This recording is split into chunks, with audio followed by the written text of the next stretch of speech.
a.m. to 4 p.m., Biden is awake and running the country.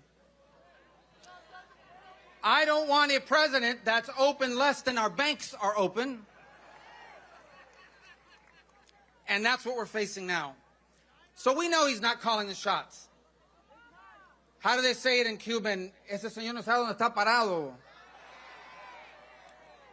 You guys can translate later. So this guy, so he's there, and you're watching this debate, and we're seeing that. But, and so, yes, look, the guy's a figurehead for a shadow government of leftists that are propping him up. So now they want to push him out. Here's the problem. The replacement, Joe Biden is the figurehead of a left-wing government, shadow government, but his replacement is actually a real-life, verified left-winger, whose policies are if I had a list on me today, maybe I have a list on me today, of all the crazy, well, yeah, I only have the one-page list. This list actually goes much longer. Of all the crazy left-wing policies that they want for our country, she supported every single one of them. She wants to ban, who drove here today in a car that puts gasoline in their tank? Well, good, because the Trump charging stations are not yet open. So, but the truth is that it ranges from that to I saw a clip the other day where she wants to ban plastic straws. Those paper straws suck. We don't want paper straws in America. But this is the range of things, okay, that she stands for. But either way, they have kept from the American people the true condition of the President of the United States. Here's what they can't keep from us. You know the answer. I'm going to ask you these answers. You're going to know the answer. Who did you have more money in your pocket at the end of the month with? Trump or Biden? And who did you feel better about the border with? Trump or Biden? And who do you think put America in a position where we were more respected in the world? Trump or Biden? Well, that's what this campaign is. That's what this campaign is all about. That's why he was the 45th president of the United States, and that's why Donald Trump will be the 47th president of the United States of America.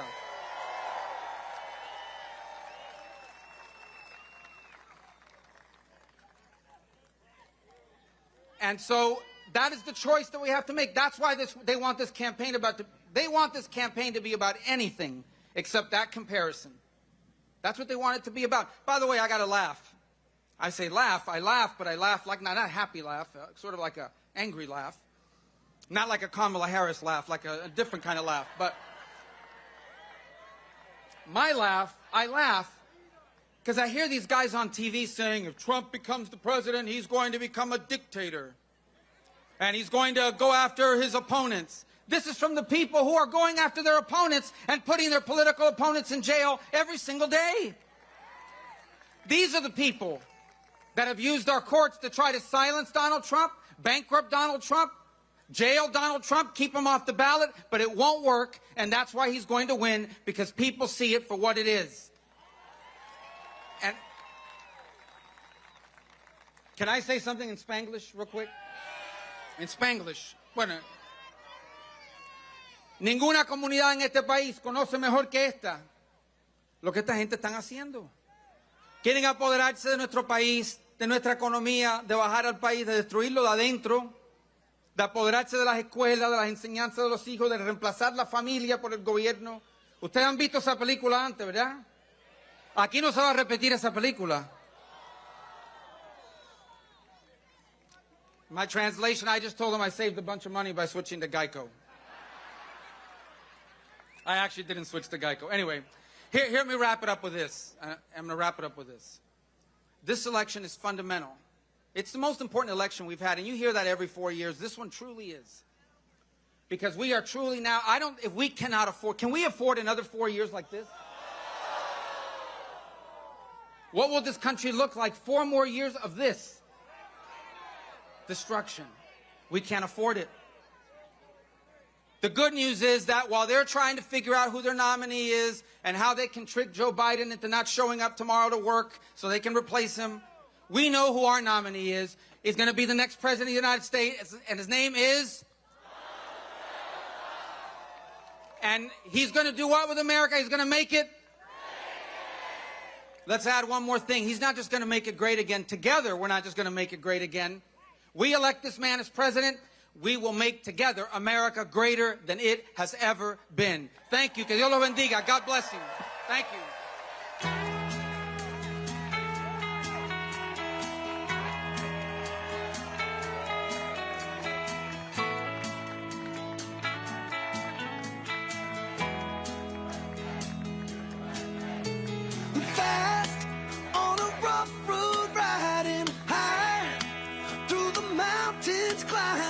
Twisting, turning further from my home.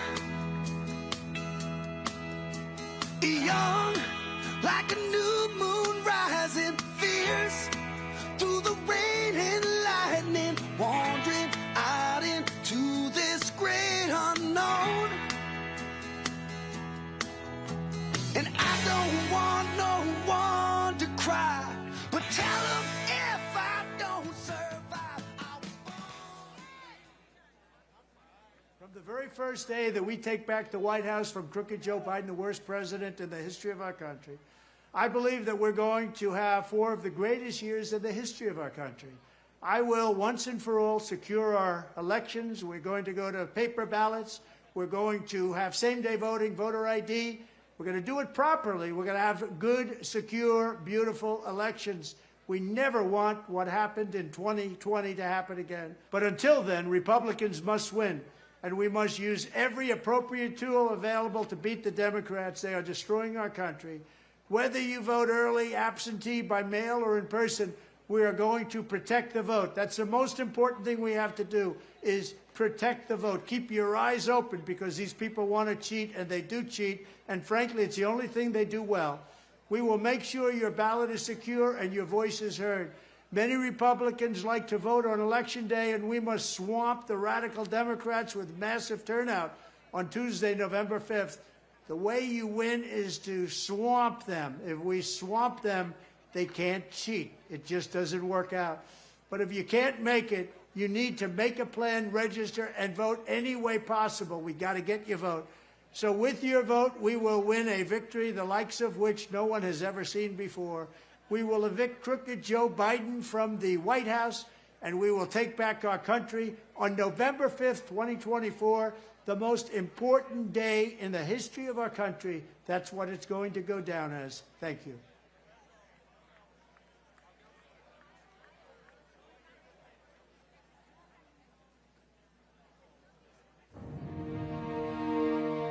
It was Christmas Day. We boarded Air Force One in complete and total darkness, in the pitch black of night. We landed in war-torn western Iraq. No lights on the runway. There were hundreds of troops packed into a dining hall. They had absolutely no idea that the president and first lady were about to walk into that room. And when they did, it was a sight and a sound and a scene that I hope I never forget. That room absolutely erupted. That was the kind of patriotism President Trump brought back to our country. One of the young soldiers yelled from the back of the room, "Mr. President, I re-enlisted in the military because of you." And without missing a beat, the president said, "And son, I am here because of you." I'm Donald J. Trump, and I approve this message.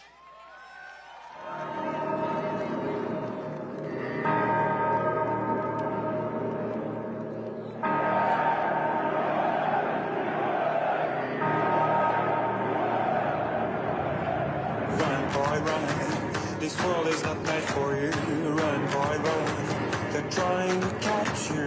Run, boy, run. Running is a victory. Run, boy, run. Beauty lies behind the hills.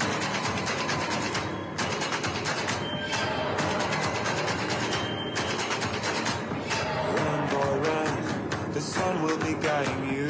Run, boy, run. They're trying to stop you. Run, boy, run. This race is a prophecy. Run, boy, run. Break out from society.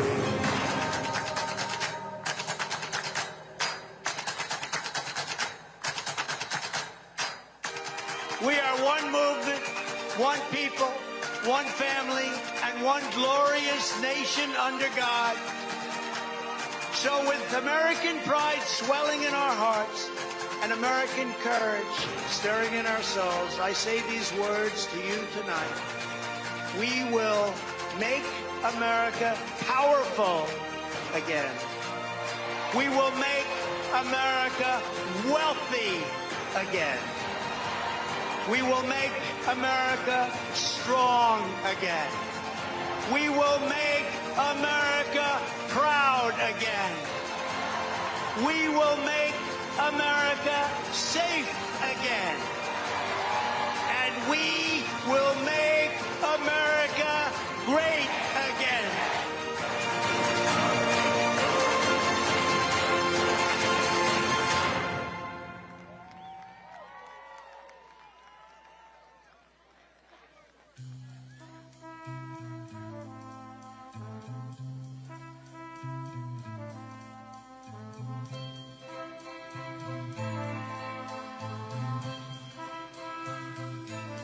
There must be lights burning brighter somewhere. Got to be birds flying higher in a sky more blue. If I can dream of a better land where all my brothers walk hand in hand, tell me why, oh why, oh why can't my dream come true? Oh why? There must be peace and understanding sometimes. Strong wind of promise that will blow away all the doubt and fear.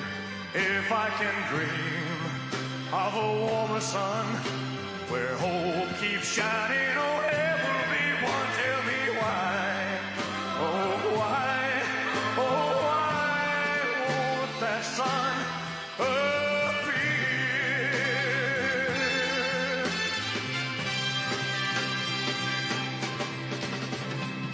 We're lost in a cloud with too much rain. We're trapped in a world that's troubled with pain. But as long as a man has the strength to dream, he can redeem his soul and fly.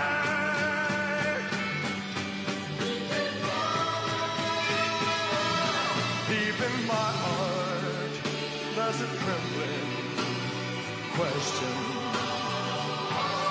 Still, I am sure that the answer is gonna come somehow.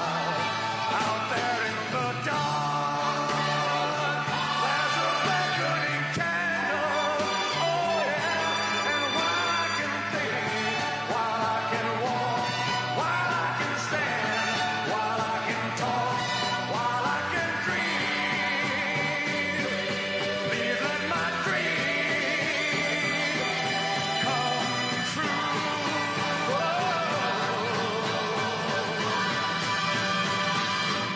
Right now, oh, let it come true right now.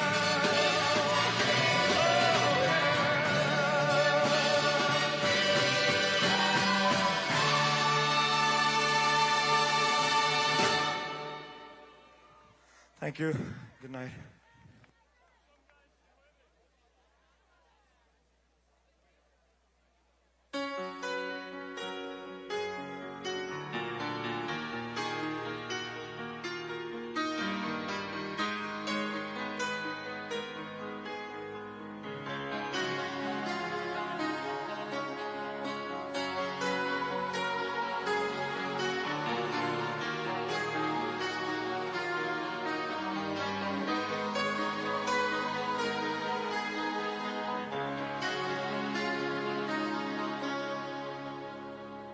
I don't want to talk about things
basically functioning as Jill Biden to make sure that I was capable of walking onto a stage. Now think about this, guys.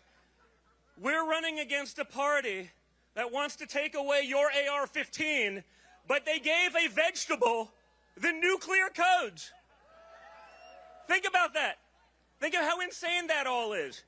Each and every day, there's a new measure of stupidity, a new level of asinineness. And what's great is, it looks like they're sticking with Joe. After lying to us for 5 years, that this guy is competent, that this guy is fit to serve. Raise your hand here. If Joe Biden showed up to pick you up in an Uber, would you get in the car?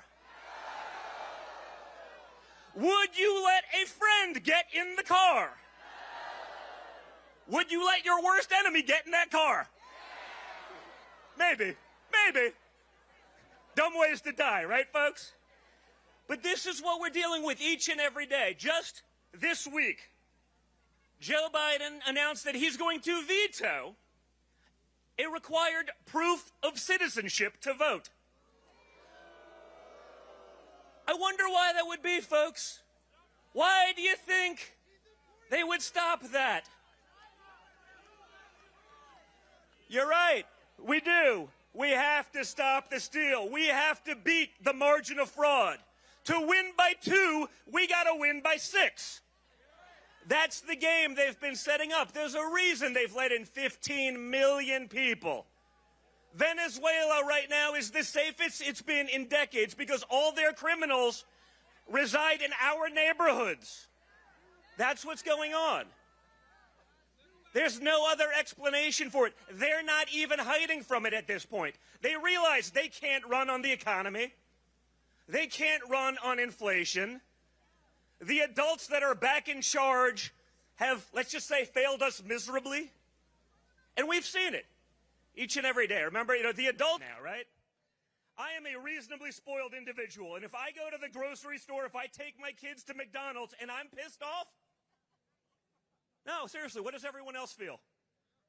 If I get it, if I see it, how do the Democrats not see it? How do our representatives in Washington, D.C. not understand it? We went from a time of peace and prosperity, success for everyone in our country, to a time of disaster, war, death, destruction, poverty, and it's only going to get worse if they keep doing it. Remember, I talk about the Noah Center. Right? The adults are going to be back in charge, and we got our Secretary of State on a world stage after the disastrous Afghan withdrawal saying with a straight face that he was shocked and dismayed that the Taliban, folks, the Taliban did not install, and I quote, a more diverse and inclusive government. I would say end of quote, but then they'd say I'm Joe Biden reading from the teleprompter. Now, but think about it. He's like Ron Burgundy. If you put it on the teleprompter, he will read it, folks. He can't make that distinction. But what's scarier, guys, is they allowed this guy to be in charge. They told you with a straight face that this is the guy that was going to bring reason to the world. He was going to keep you safe. He's the guy you can count on with 4,276 years of experience in Washington, D.C. And now we see it. But think about it. It wasn't just the media lying to us about his competence. I love you too. We need more love, folks. And that's what it is, guys. You know what this is? Right now, it's about love. It's about love of country. It's about love of our future generations and our families. That's what we're fighting for, because I can assure you, Donald Trump didn't need this job. He didn't need it in 2016, and against all odds, against the biggest onslaught of media attacks, against the biggest and unprecedented onslaught of Democrat opposition, against opposition from people within his own party who would tell their constituency that they agreed with everything. He faced opposition from them, and he still got it done. And Paul Ryan, well said. With Republicans like Paul Ryan, who needs Democrats? But remember, folks, it's not just the media. It's not just the Democrat elite. You have a bunch of Senate races going on right now. Sherrod Brown in Ohio, John Tester in Montana. They vote with Joe Biden almost 100% of the time. They told you with a straight face, this guy is the right guy for us. And look at the results. Abject failure. But they pretend like they don't have anything to do with him. Now they're distancing themselves from him because they're running a campaign. They're running a race. But you voted with them 100% of the time. You're on the record repeatedly telling us this guy's going to deliver for you peace and prosperity and success. And he's failed across the board. We got to remember, guys, this isn't about the presidency. We need to win everything. We need to win school boards. We need to win state legislatures. We need to win dog catcher. And we have to hold those who lied to us for the past 5 years accountable for their lies. And honestly,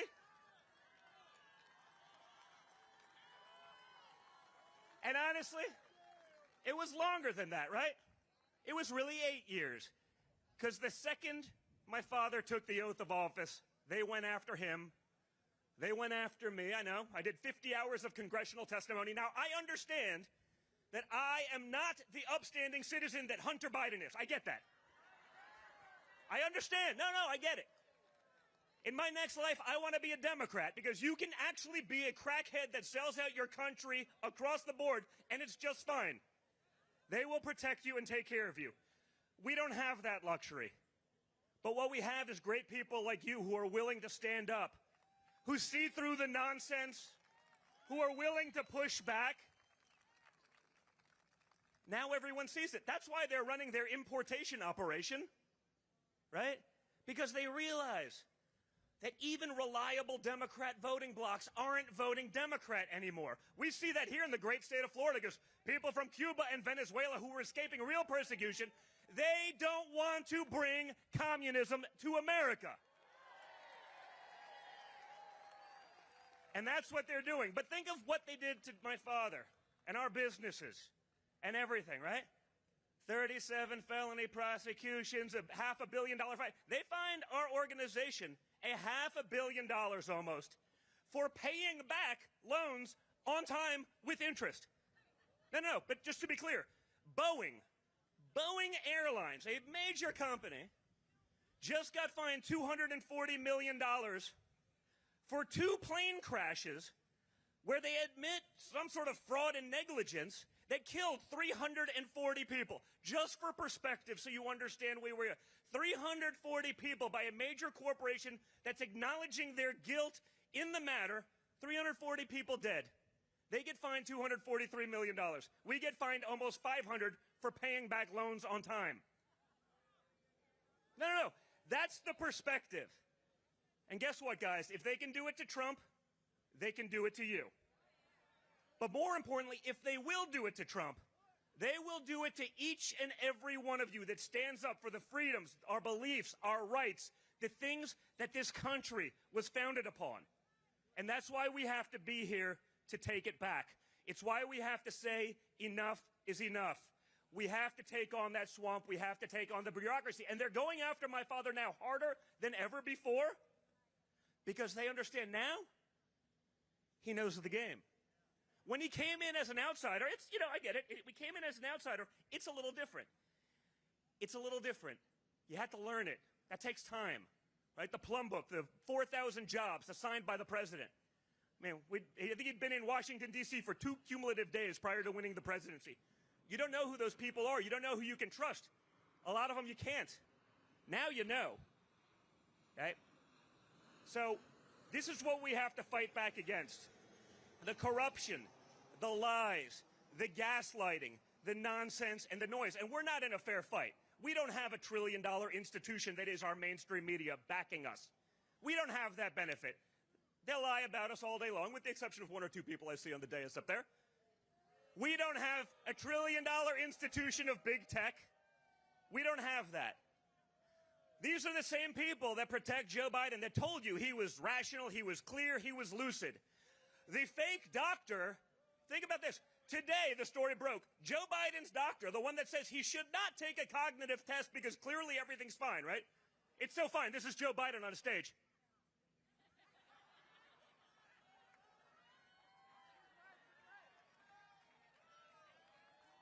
It's not that hard to speak. I'm not even using a teleprompter. He can't even do that right. Right? The doctor that's telling us that Joe Biden's fine is also a business partner with the Biden family. Think about that for a second. And of course, you know, again, if we had actual journalists left in this country, people would talk about these things. They would bring up the point. They would drive home that point. If it was Donald Trump, you're damn right they would be talking about it, rightfully so. If I was Hunter Biden, if that was my laptop, I'd be at Gitmo. And my father would have been the person that sent me there. Hey, we all need a little kick in the ass sometime in our life, okay? Hunter needed it about 50 years ago, but never got it. I'm much cuter, thank you. I like you, baby.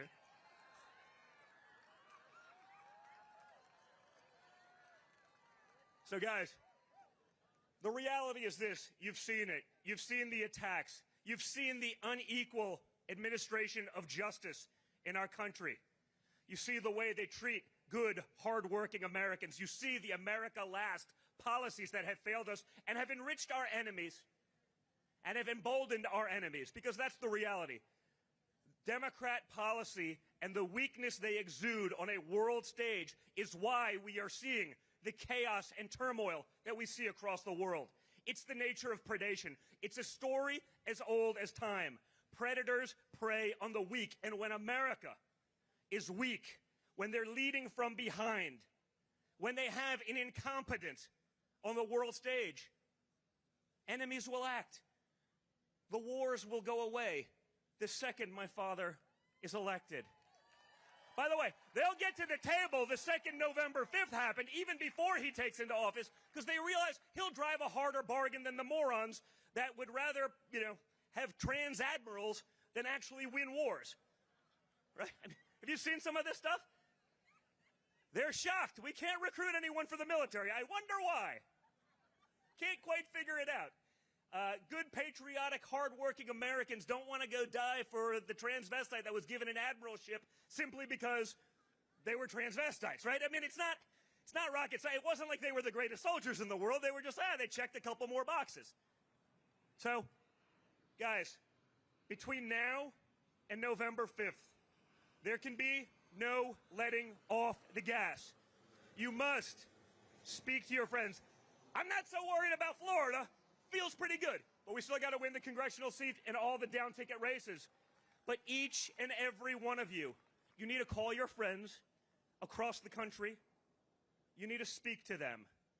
You have to make sure they understand what is happening. You see it around the world. This was an article I read today because it was just so disgusting to me as a father of 5 young children. Here's the article from the Daily Mail. Danish 17-year-old girl who used pepper spray to fight off a rapist near migrant asylum center. Sure, had no correlation there at all. Was told she will be prosecuted for carrying a weapon. So a literal victim of rape is going to be prosecuted for defending herself. That is the liberal mindset. That is what Democrat policy will ultimately be in that country. You see them refusing to prosecute crimes here. Only Americans, only patriots, only those people get prosecuted. If you're a criminal element, as long as you'll reliably vote Democrat, you have free reign. We have to speak to our friends. We have to get them engaged. We have to get them involved. And we have to take our country back because it's worth it. The American dream is worth it. Our freedoms and our liberties are worth it. And our children are sure as hell worth it. And we have to fight for them across the board. So God bless you all, Miami. Thank you for your support. Thank you for fighting like you do. I love you guys. And I promise you, as long as we're here, we will fight tooth and nail to save everything you all stand for. You're the best. God bless, Miami.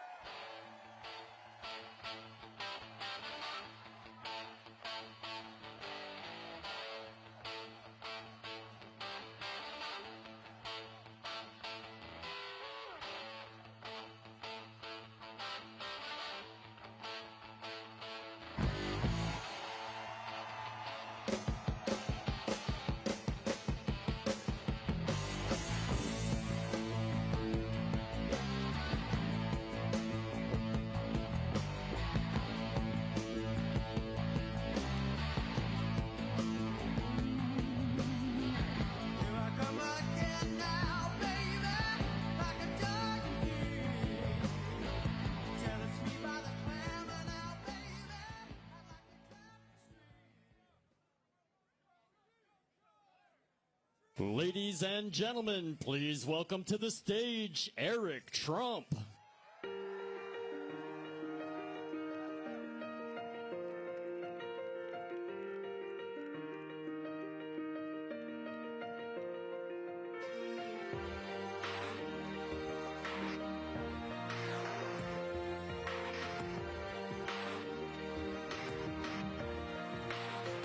Yeah, you can be the greatest, you can be the best. You can be the King Kong banging on your chest. You can beat the world, you can beat the war. You can talk to God, go banging on his door. You can throw your hands up, you can beat the clock. Yeah. You can move a mountain, you can break rocks. You can be a master, don't wait for luck. Dedicate yourself and you go find yourself. Miami! Welcome to the Great Doral. All right, so I've got a very serious question for everybody. And I'm going to do this in front of Don's kids. Which Trump son do you like more? Do you like Eric? Or do you like Don? Don, that was pretty decisive, I think. Well, guys, welcome to one of the greatest properties in the world.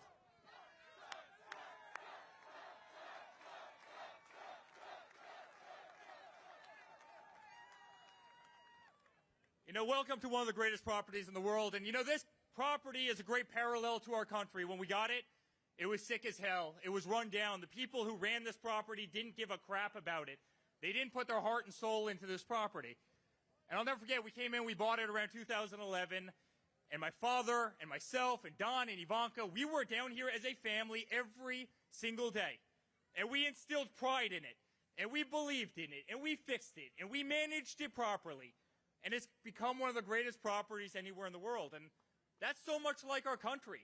You need to have people who actually want to be a cheerleader. You need to have people who actually care, actually have heart and soul. And that's what we did. And honestly, my father's the greatest fighter I've ever seen in my entire life. The hell...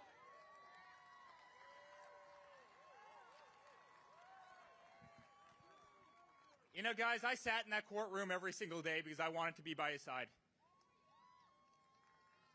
And honestly, the corruption, I would have never guessed. If you could have zoomed back 8 years, I would have never believed that this was the United States legal system. I never would have thought that they could have fined somebody $500 million for doing absolutely nothing wrong, right? When they're letting out hardened criminals in New York as they run around McDonald's in Times Square and slash the hell out of people, you know, the entire DA is sitting there in the front row giggling and chuckling with the judge that's totally in their pocket. I would have never guessed this could have been the United States of America. And, you know, we've seen these in so many countries. I mean, how many Cubans do we have in the audience tonight? You've seen this movie before. How many Venezuelans do we have here? Guys, you've seen this before. And I'm sitting there as a son. And you know what's remarkable? I've never seen a guy with more determination and perseverance. I'll never forget, they read out 34 bogus guilty felonies. Guilty, 34 times. He stands up with the exact same demeanor that I see him with at 5 o'clock in the morning and 11 o'clock at night. He turns around, he shakes my hand, we walk out, we go to a fundraiser where he starts fighting for the United States of America again.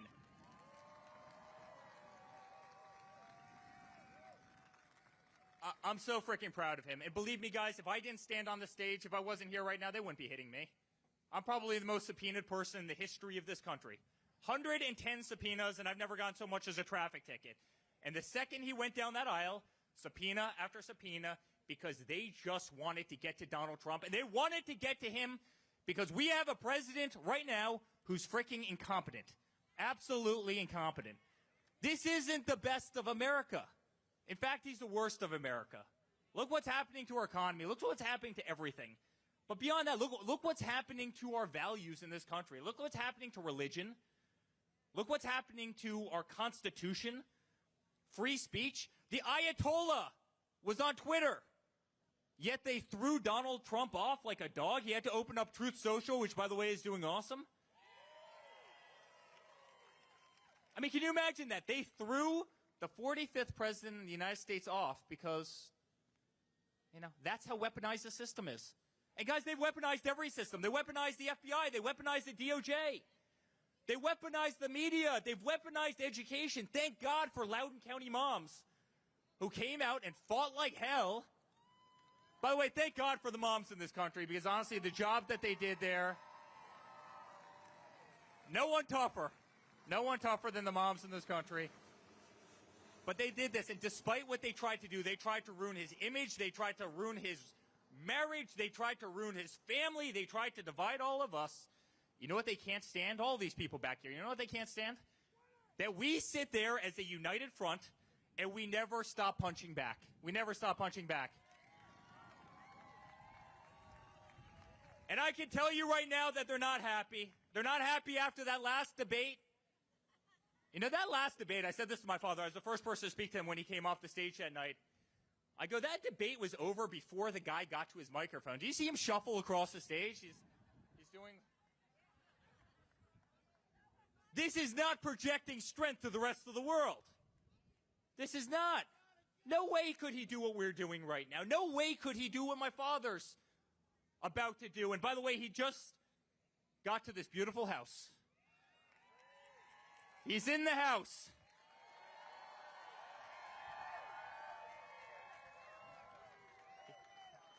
How about we send him a little message right now?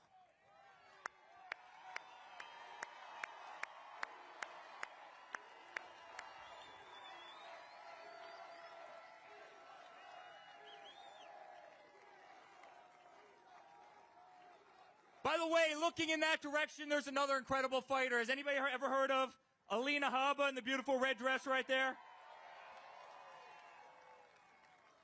You put any corporate attorney in the country, and that girl in that beautiful red dress and those stilettos will walk all over them. She's got more backbone than every one of them combined. Come on, Alina, come up here. Get up here. She's unbelievable. She goes on every single show, every single night, and fights like hell.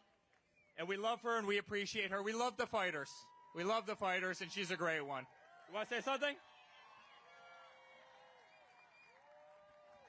I got to lower this a little bit. I am not 6 foot whatever. But I will tell you one thing. I have sat in courtroom after courtroom fighting for this family for the last 3 years, and it is the proudest job I have ever had. It is. There is corruption like you have never seen, and that is coming from a person who cannot even tell you half of what she's seen. In those courtrooms and those judges and that corrupt Jack Smith and the DOJ that is fighting the Biden fight because he cannot spell Bob backwards, we are going to take America back. And I will tell you right now, I'm doing my part, but you guys being out here are doing yours.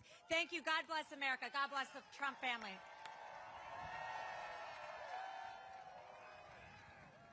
God bless her. She's really an incredible person. But guys, if there's one thing I can promise you, we're coming up on the RNC in a couple days. From now until November 5th, we as a family are going to fight like hell. We are going to fight every single second of every single day, and we are going to restore the greatest Republican in the history of the world. Joe Biden's going to get the hell out of the White House. And we're going to put the professionals back in. And we're going to make this country strong. We're going to bring back God. We're going to bring back our Second Amendment. We're going to save these. Freedom of speech, the nuclear family, all the things that we absolutely adore. We're going to root out the corruption, and we're going to make this country so proud. And I have never been more proud as a son to stand on the stage. And I will stand on this stage no matter how many bullets that they launch at me, how many arrows they fling at me, with the greatest president this country has ever seen. We will never stop fighting. We will never give up. And I promise you all, Florida, we're going to win Florida by the biggest numbers you've ever seen. But we're also going to win this country by the largest margin ever. I love you, Florida. Get ready for the greatest president in this country's history. Donald Trump is in the house, and he'll be on the stage in 1 minute. Love you guys. Thanks.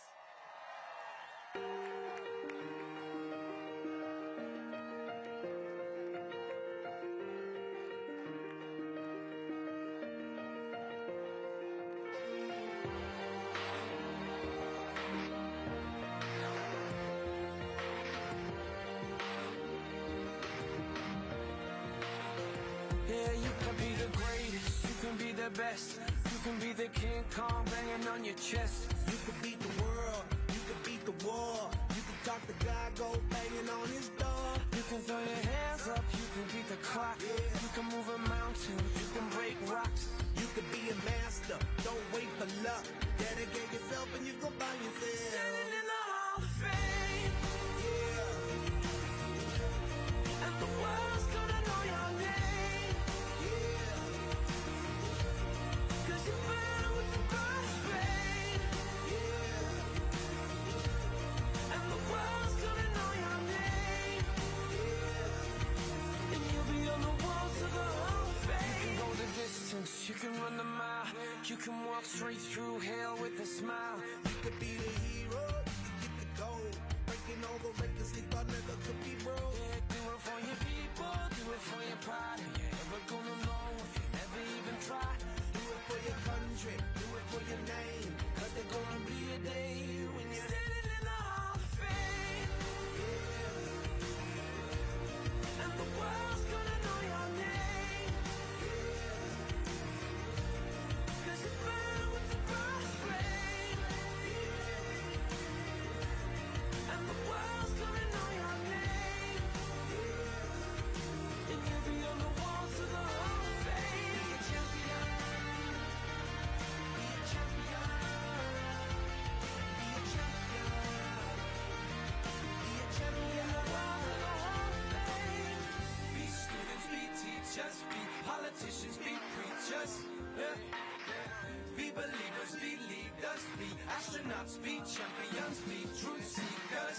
Be students, be teachers, be politicians, be preachers, Be believers, be leaders, be astronauts, be champions. Standing in the Hall of Fame, and the world's gonna know your name. 'Cause you burn with the brightest flame, and the world's gonna know your name. And you'll be on the walls of the Hall of Fame. Be the greatest, you can be the best, you can be the King Kong banging on your chest. You can be a hero, you can beat the world. You can talk a guy, go banging on his door. You can throw your hands up, you can beat the clock. You can move a mountain, you can break rocks. You can be a master, don't wait for luck. Dedicate yourself and you can find yourself. Standing in the Hall of Fame.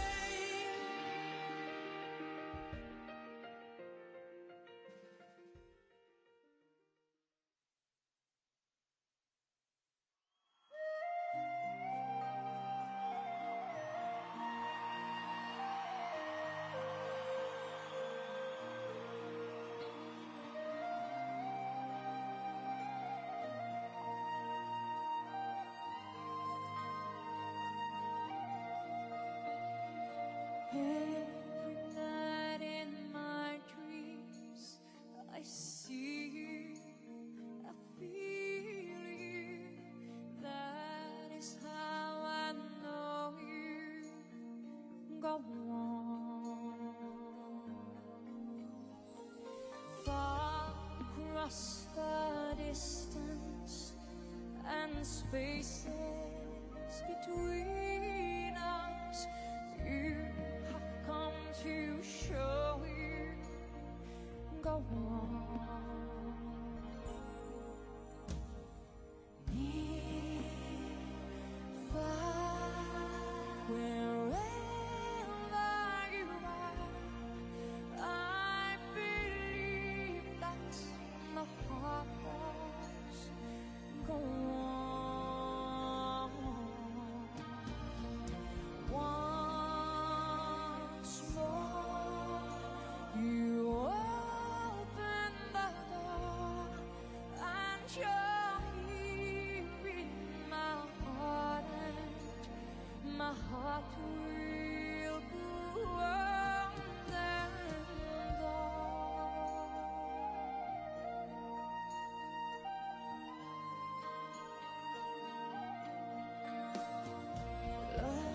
can touch us one time and last for a lifetime and never let go till we're gone.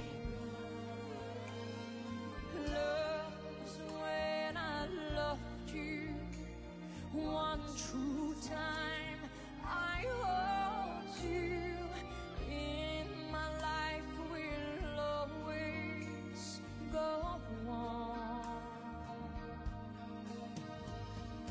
Near, far, wherever you are, I believe that my heart does go on. Once more, you open the door, and you're here in my heart, and my heart will go on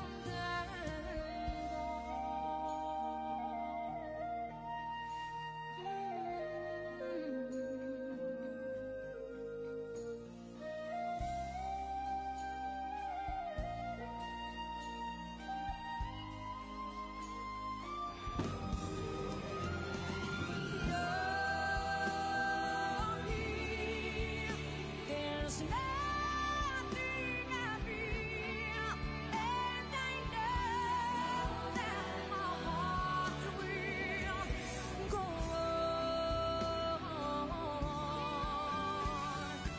We'll say forever this way.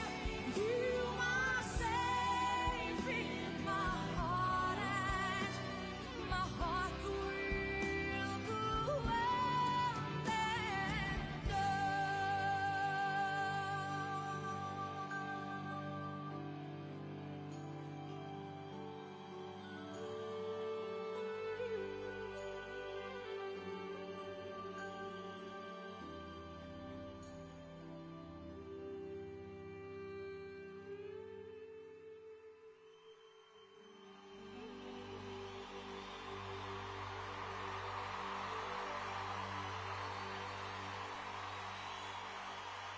Thank you so much, everybody. Good night. Good night, Master. I see trees of green. Red roses too. I see them blue for me and you. And I think to myself, what a wonderful world.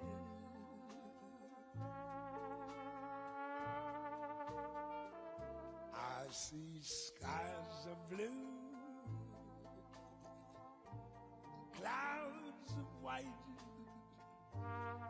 bright blessed days, dark sacred nights, and I think to myself, what a wonderful world.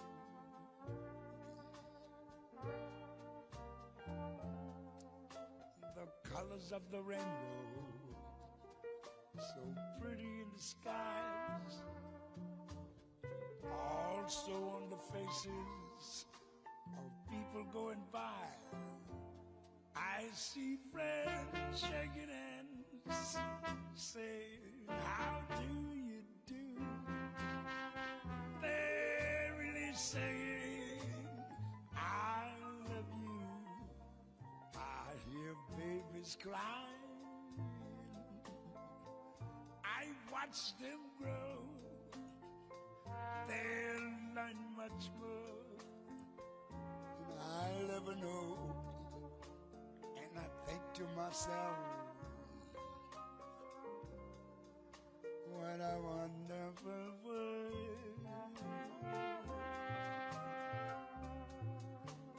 Yes, I think to myself, what a wonderful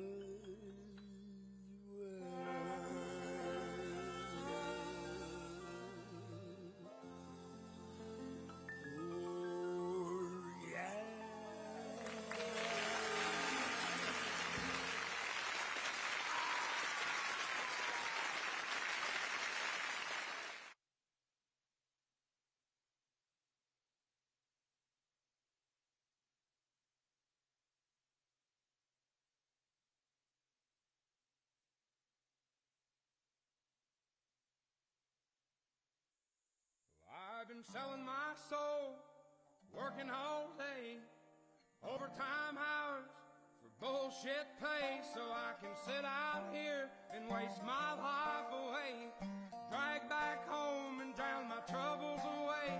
It's a damn shame what the world's gotten to for people like me, people like you. Wish I could just wake up and it not be true, but it is. Oh, it is living in the new world with an whole soul. These rich men north of Richmond, Lord knows they all just wanna have total control. Wanna know what you think, wanna know what you do, and they don't think you know, but I know that you do. 'Cause your dollar ain't shit, and it's taxed to no end, 'cause the rich men, north the rich men.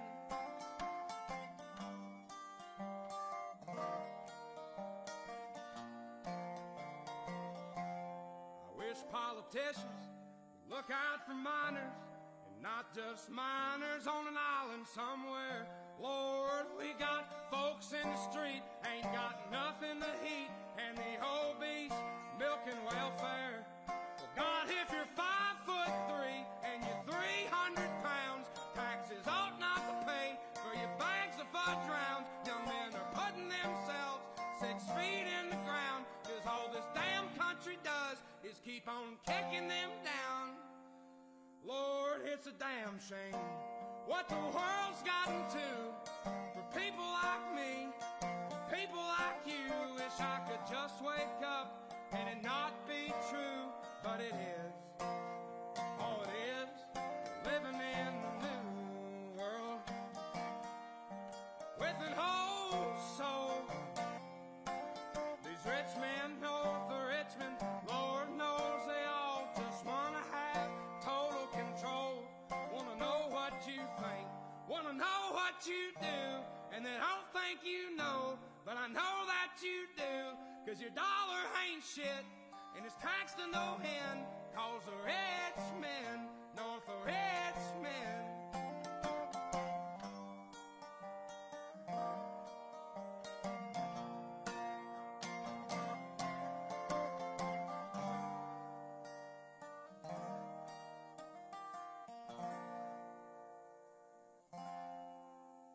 I've been selling my soul, working all day, overtime hours for bullshit pay.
Jeff Boscat on the last week. That video is for Operation Smash.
This is a man's world.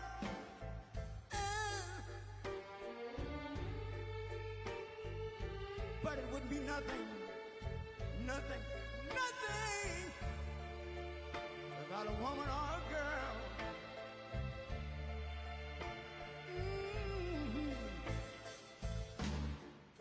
You see, man made the car. It takes us over the road. Man made the train. Carry the heavy load. Man made the electric lights. It takes us out of the dark. And man made the boat for the water. Like my Bible said, Noah made the ark. This is a man's world. Ow! But it wouldn't be nothing, nothing, nothing about a woman or a girl.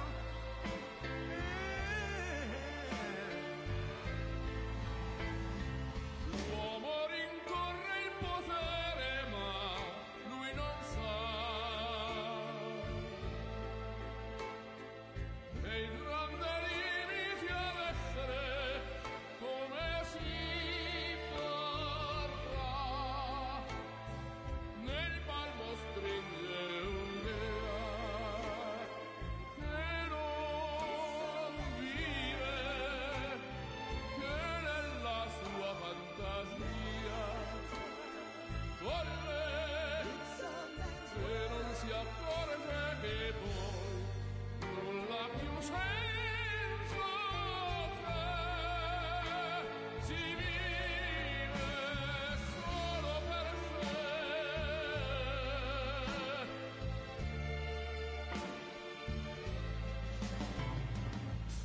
Man thinks about a little bit of baby girls and a baby boy. Man make them happy because man make them toys. But after man made everything he can,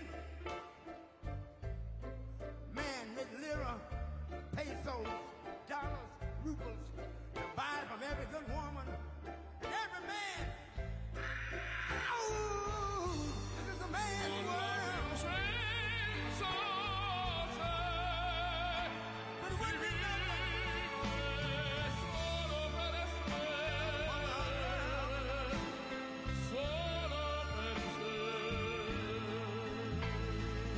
He's lost in the wilderness.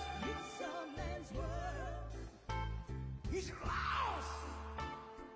e non si accorge che poi nulla più senza te si vive solo per sé, solo per sé, solo per sé. This is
sing.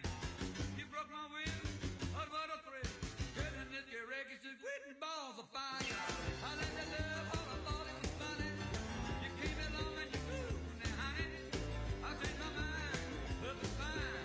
Goodness gracious, quitting balls of fire. You kiss me, baby. Ooh, it feels good. Hold me, baby. Girl, just let me love you like a lover should. You're fine, so kind. I'm gonna tell this world that you're mine, mine, mine, mine. I took my nails and I twiddle my thumb. I'm real nervous, but it sure is fun. Come on, baby, you're driving me crazy. The goodness gracious, with balls of fire.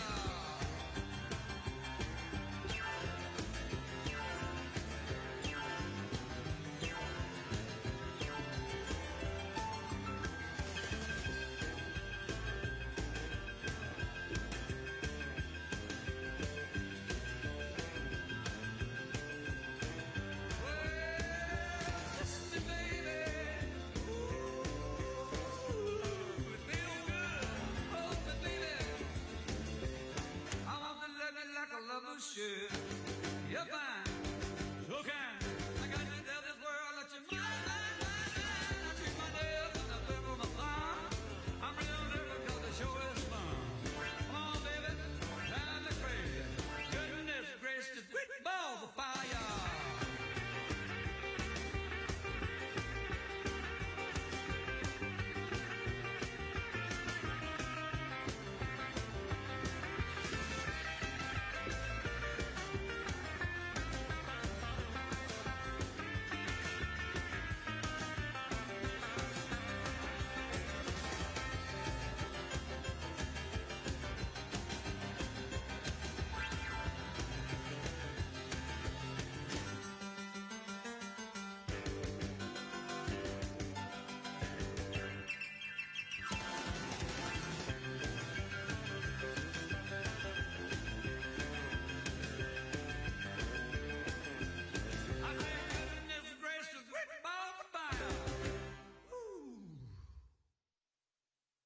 I can see what's happening. What? And they don't have a clue.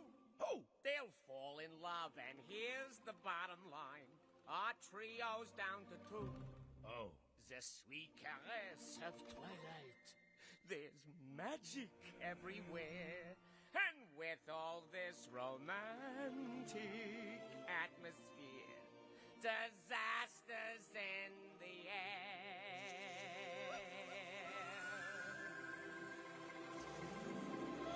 Can you feel the love tonight? The peace the evening brings. The world for once in perfect harmony with all its living things. So many things to tell her, but how to make her see the truth about my past? Impossible. She'd turn away from me. He's holding back, he's hiding, but what I can't decide. Why won't he be the king I know he is, the king I see inside? Can you feel the love tonight? The peace the evening brings. The world for once in perfect harmony with all its living things. Can you feel the love tonight? You needn't look too far.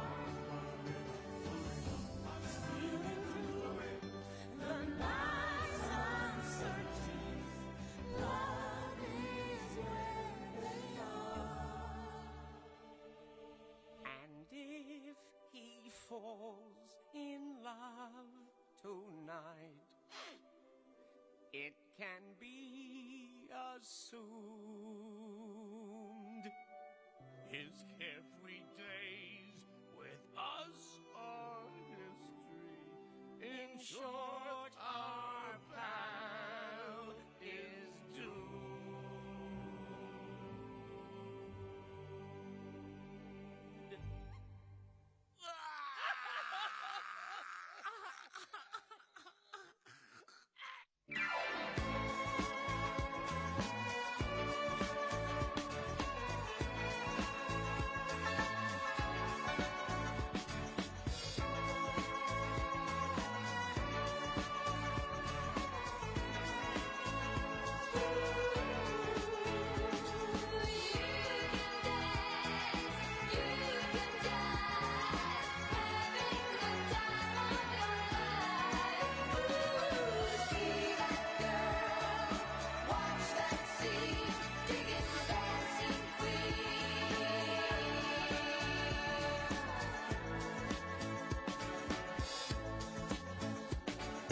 Friday night and the lights are low, looking out for a place to go, where they play the right music, getting in the swing. You come to look for a king. Anybody could be that guy. Night is young and the music's high. With a bit of rock music, everything's fine. You're in the mood for a dance. And when you get the chance, you are the dancing queen. Young and sweet, only 17.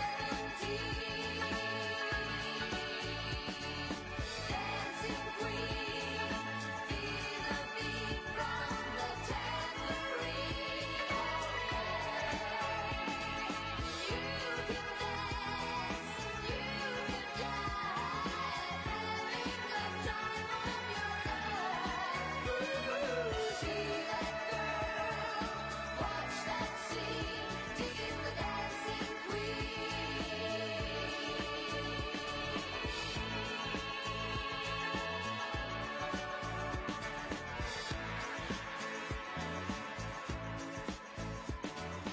Your routines to turn and on, leave them burning and then you're gone. Looking out for another, anyone will do. You're in the mood for a dance. And when you get the chance, you are the dancing queen. Young and sweet, only 17. Dancing queen, feel the beat from the tambourine. You can dance, you can jive, having the time of your life. See that girl, watch that scene, digging the dancing queen.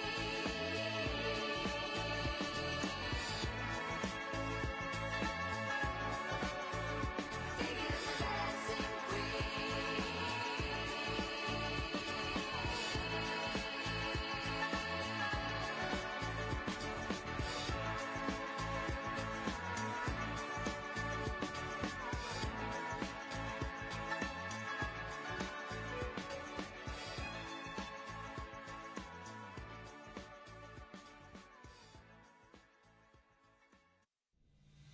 Yeah, and I've set up and tore down this stage with my own two hands.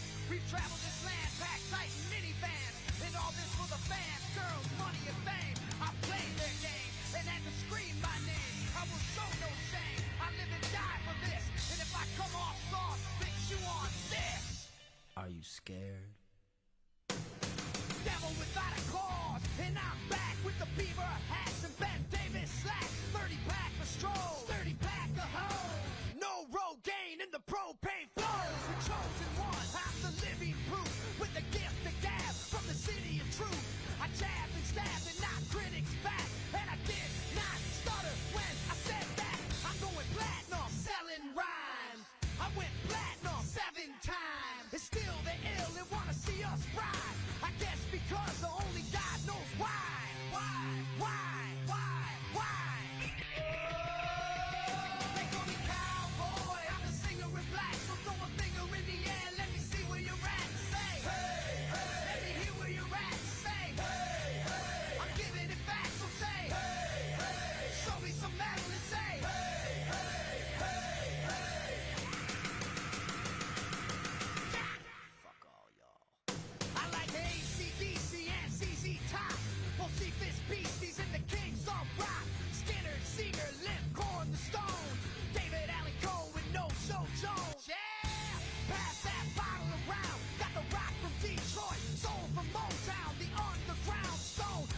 slap back the whack, never gain away. I don't play with ass, but watch me rock with Liberace flash. Punk rock the class, boy bands are trash. I like Johnny Cash and Grandmaster Flash. Flash, flash, flash, flash.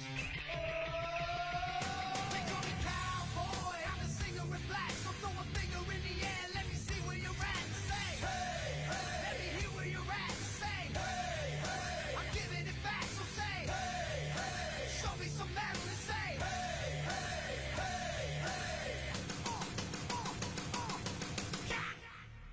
Yeah, I saw your band jumping around on stage like a bunch of wounded ducks.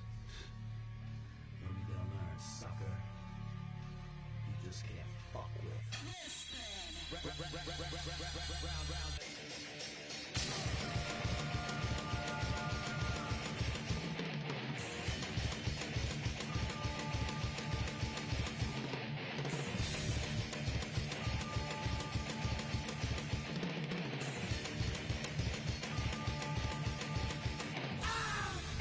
American badass, watch me kick. You can roll with rock or you can suck my dick. I'm a porno flick, I'm like Amazing Grace. I'm gonna fuck some hoes after I rock this place. Super fly, living double wide, sidecar my glide so Joe C can ride. Full sack to share, bringing flash and flare. Got the long hair, swinging middle finger in the air. Snakeskin suit, 65 Chevelle. See me ride and sit, hear the rebel yell. I won't live to tell, so if you do, give the next generation a big fuck you. Who knew I'd blow a black post warmer? Said fuck high school, pissed on my diploma. Smell the aroma, check my hits. I know it stinks in here, cause I'm the shit. Shit, shit, shit, shit. They call me cowboy, I'm a singer in black. So throw a finger in the air, let me see where you're at. Say, hey, hey. Let me hear where you're at. Say, hey, hey. I'm giving it back, so say, hey, hey. Show me some Maryland. Say, hey, hey, hey, hey. I'm a cowboy, badass and black, singing, hey, hey, hey, hey. From side to side, from front to back, say, hey, hey, hey, hey. I put Detroit City back on the map for singing, hey, hey, hey, hey. Get rocks in the house and that's where I'm at.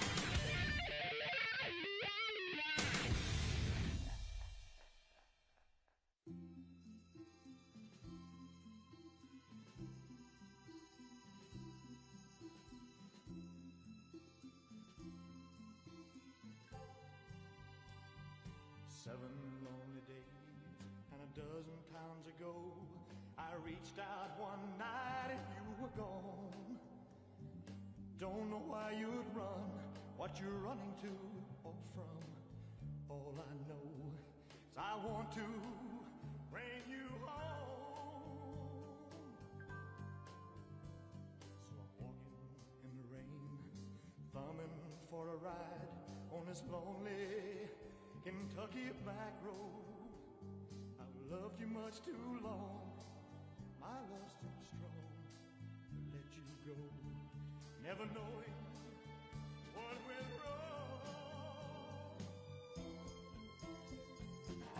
Kentucky rain keeps pouring down, and up ahead's another town that I'll go walking through with the rain in my shoes, searching for you in the cold Kentucky rain, in the cold Kentucky rain.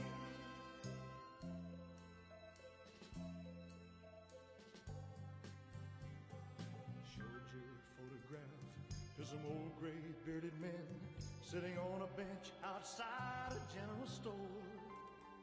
They said, yes, she's been here, but their memory wasn't clear. Was it yesterday? No, wait, the day before. Finally got a ride with a preacher man who asked, were you bound on such a cold, dark afternoon? As we drove on through the rain, as As he listened, I explained, and he left me with a prayer that I find in you. Kentucky rain keeps pouring down, and up ahead's another town that I'll go walking through with the rain in my shoes, searching for you.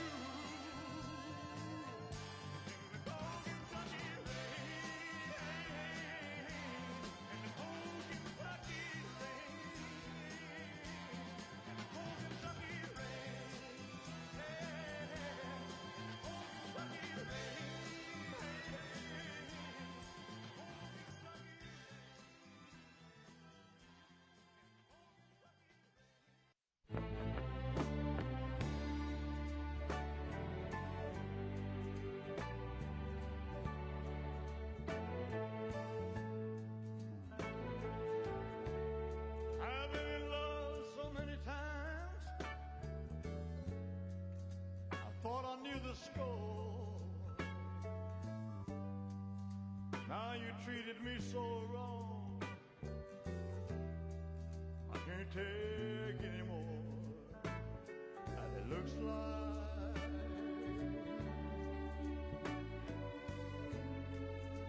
I'm never gonna fall in love again.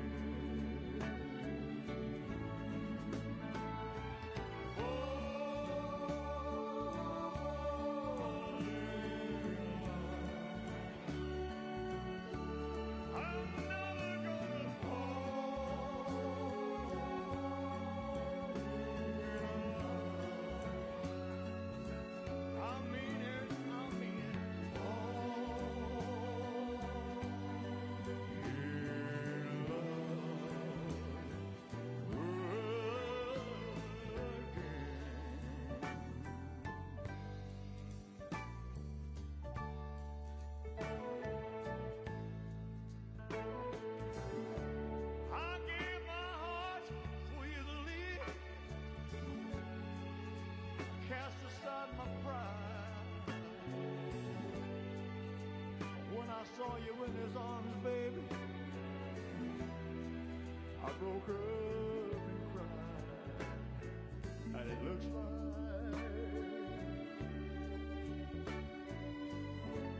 I'm never gonna fall in love.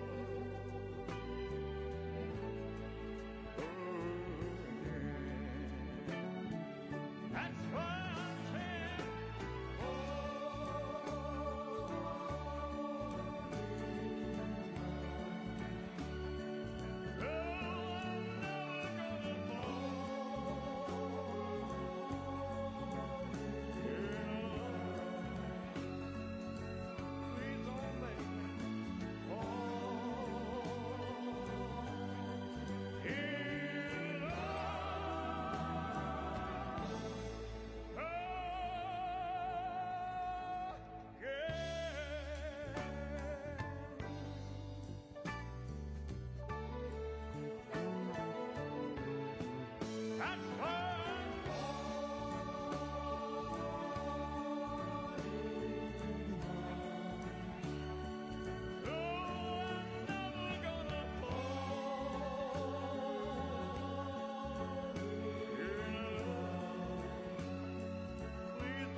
not working hard.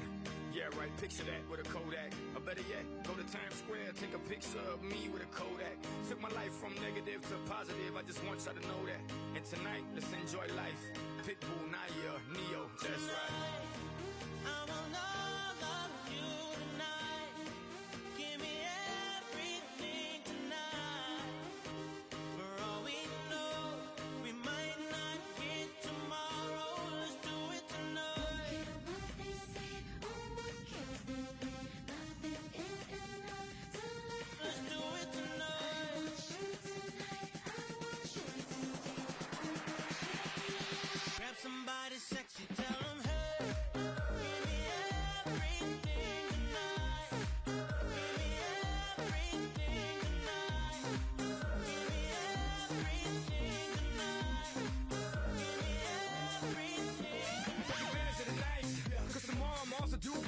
perform for a princess, but tonight I can make you my queen and make love to you endless. It's insane the way the name growing, money keep flowing, hustlers moving silent, so I'm tiptoeing. So keep blowing, I got it locked up like Lindsay Lohan.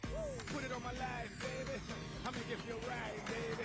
Can't promise tomorrow, but I promise tonight. Excuse me, and I might drink a little more than I should tonight. And I might take you home with me if I could tonight. And baby, I'ma make you feel so good tonight. 'Cause we might not get tomorrow. Tonight, I want all of you tonight. Give me everything tonight. For all we know, we might not get tomorrow. Let's do it tonight.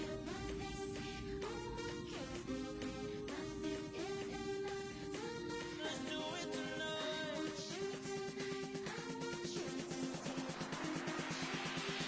Grab somebody sexy, tell them, hey, give me everything tonight. Give me everything tonight. Give me everything tonight. Give me everything. Reach for the stars, and if you don't grab them, you should fall on top of the world. Think about it, 'cause if you slip, I'm gonna fall on top of your girl. What I'm involved with is deeper than the Masons, baby, baby, and it ain't no secret. My family's from Cuba, but I'm an American. I don't get money like secrets. Put it on my life, baby. I make it feel right, baby. Can't promise tomorrow, but I promise tonight, darling. Excuse me, and I might drink a little more than I should tonight. And I might take you home with me if I could tonight. And baby, I'ma make you feel so good tonight. 'Cause we might not get tomorrow. Tonight, I want all of you tonight. Give me everything tonight. For all we know, we might not get tomorrow. Let's do it tonight.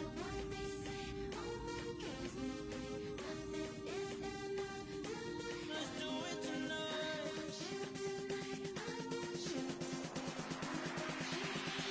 Grab somebody sexy, tell them, hey, give me everything tonight. Give me everything tonight. Give me everything tonight. Give me everything tonight. Excuse me, and I might drink a little more than I should tonight. And I might take you home with me if I could tonight. And baby, I'ma make you feel so good tonight. 'Cause we might not get tomorrow.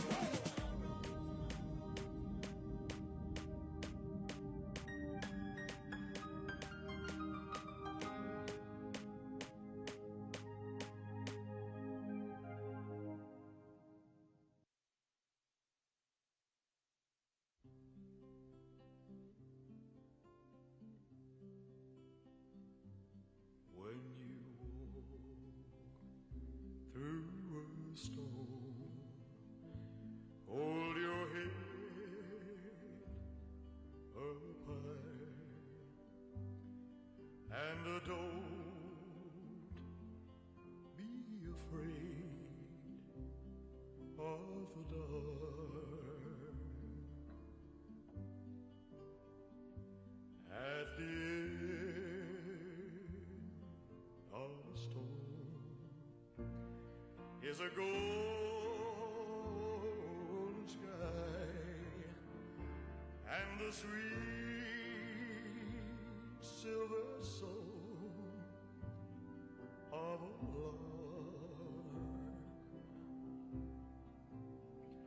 Walk on through the wind, walk on through the rain, though your dreams be tossed and blow.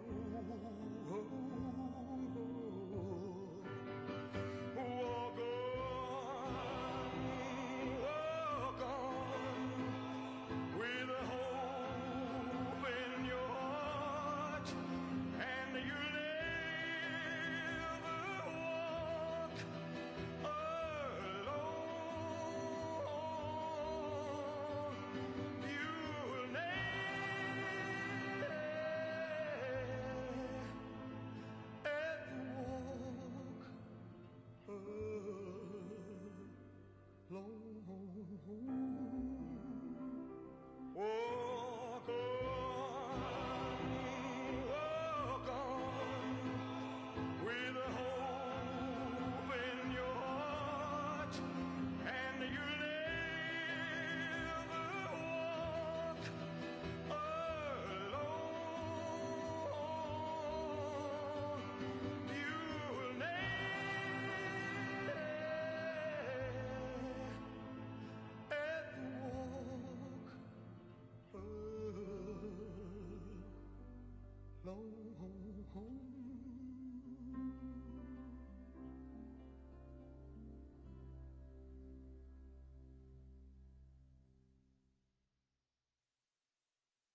secret chord that David played and it pleased the Lord, but you don't really care for music, do you? It goes like this: the fourth, the fifth, the minor fall, the major lift, the baffled king composing hallelujah, hallelujah, hallelujah, hallelujah, hallelujah.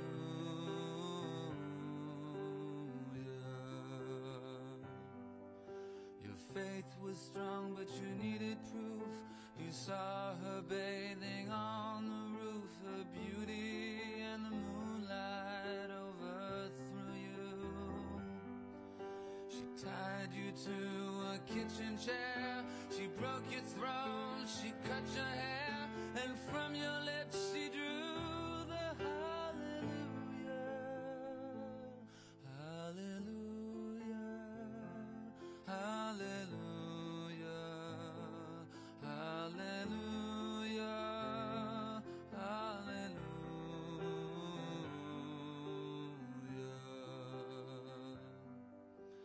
Maybe I have been here before. I know this room, I've walked this floor. I used to live alone before I knew you. I've seen your flag on the marble arch. Love is not a victory march. It's a code and it's a broken hallelujah, hallelujah, hallelujah, hallelujah, hallelujah.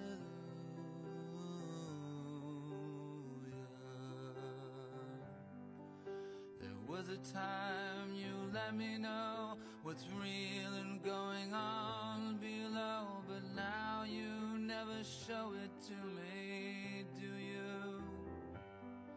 And remember when I moved in you, the holy dark was moving too, and every breath we drew was hallelujah, hallelujah, hallelujah, hallelujah, hallelujah.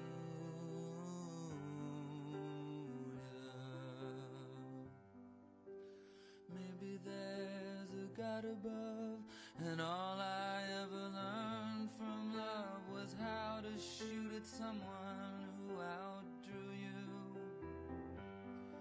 And it's not a cry you can hear at night, it's not somebody who's seen the light, it's a cold and it's a broken hallelujah.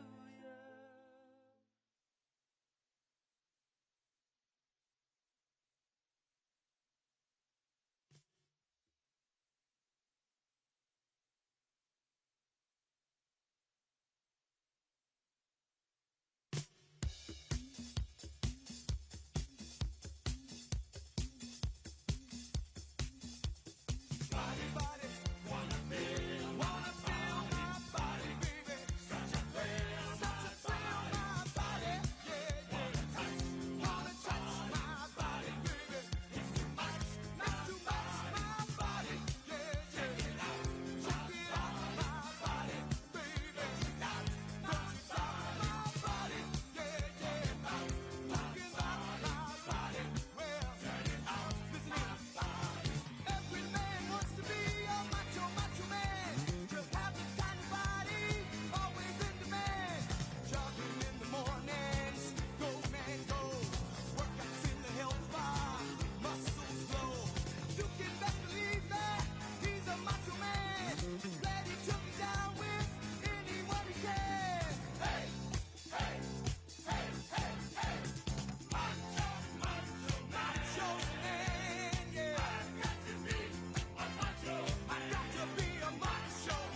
Ladies and gentlemen, please welcome the next president of the United States, President Donald J.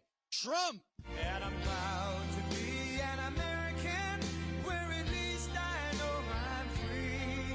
And I won't forget the men who died, who gave that right to me. And I gladly stand up next to you and defend her still today. 'Cause there ain't no doubt I love this land. God bless the USA.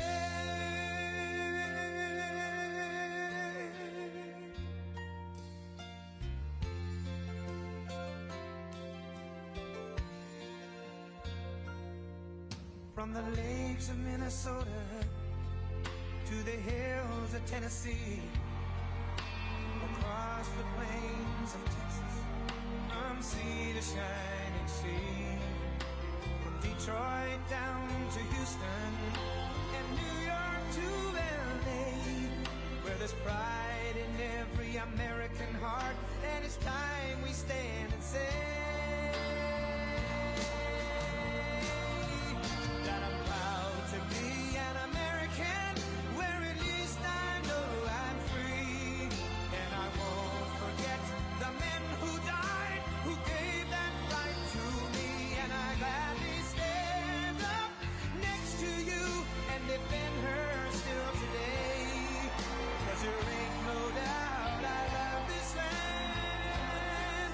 God bless the USA.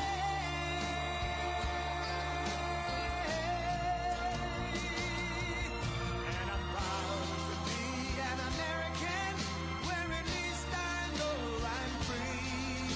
And I won't forget the men who died, who gave that right to me.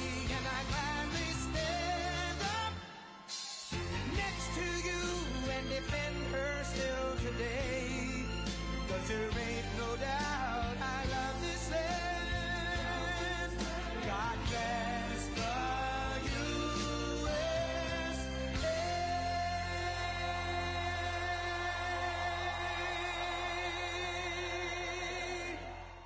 Thank you very much. Thank you. And hello, Doral. I love Doral. Hello, Miami. And hello, Florida. Thank you. There is nowhere else I'd rather be on this beautiful, cold, very cold summer evening than right here in the middle of the 10th hole. Beautiful hole, isn't it? Look at that lake. Isn't it beautiful? On one of the greatest golf courses on earth, and we really want to thank all of the tens of thousands of people that showed up. This is a lot of people. This is a lot of people. As the world can see, we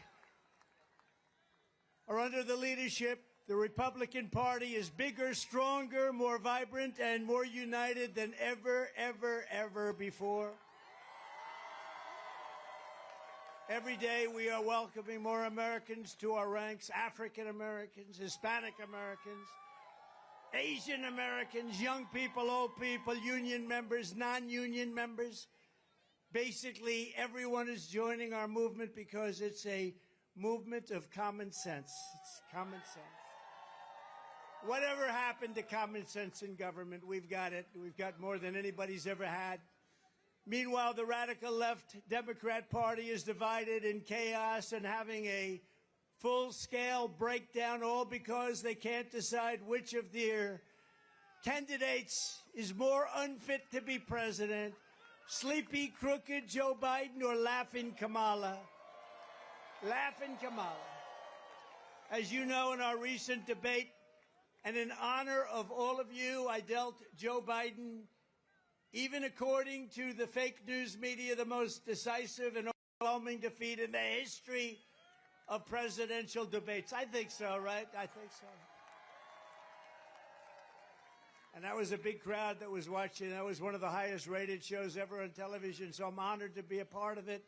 I don't think he's too happy, but, you know, I like being a part of it. But even CNN said as I walked off the stage that it was one of the greatest performances they've ever seen. But it was sort of easy, if you want to know the truth. Our victory was so absolute that Joe's own party now wants him to throw in the towel and surrender the presidency after a single 90-minute performance. They want Crooked Joe out of the race. It's a shame the way they're treating him. But don't feel sorry for him. He's a very bad guy. He weaponized government. Remember that. He's a very bad guy. Don't feel sorry for him. So tonight I'm officially offering Joe the chance to redeem himself in front of the entire world.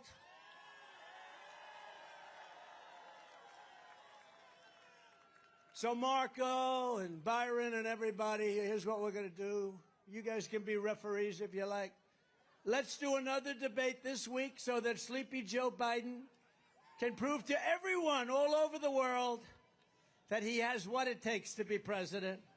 But this time it will be man-to-man, no moderators, no holes barred. Just name the place, anytime, anywhere. And in the debate, Sleepy Joe also declared that he wanted to test his skills and stamina against mine on the golf course. Can you believe this? Did you ever see him swing? He's like this.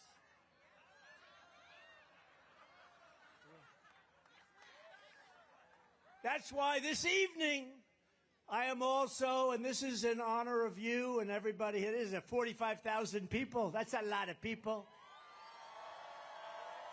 I'm also officially challenging Crooked Joe to an 18-hole golf match right here.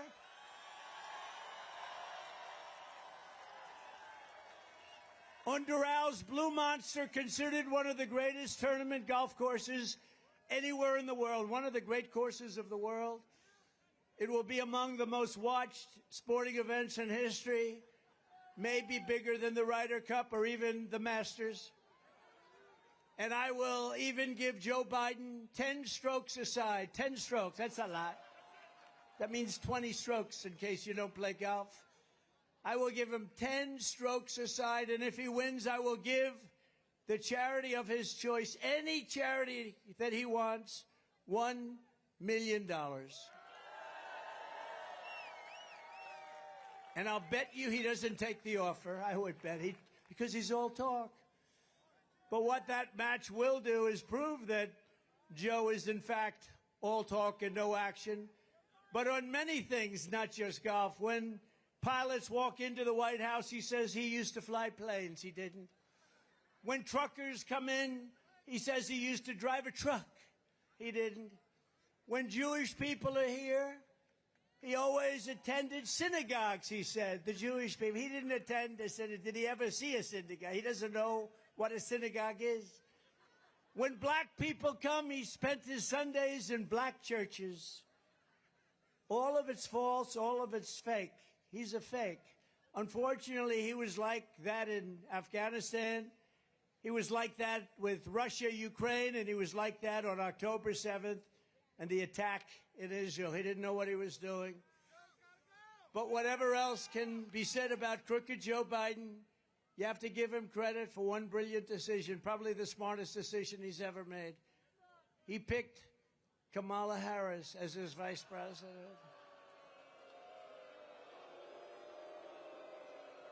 No, it was brilliant because it was an insurance policy, maybe the best insurance policy I've ever seen, Marco.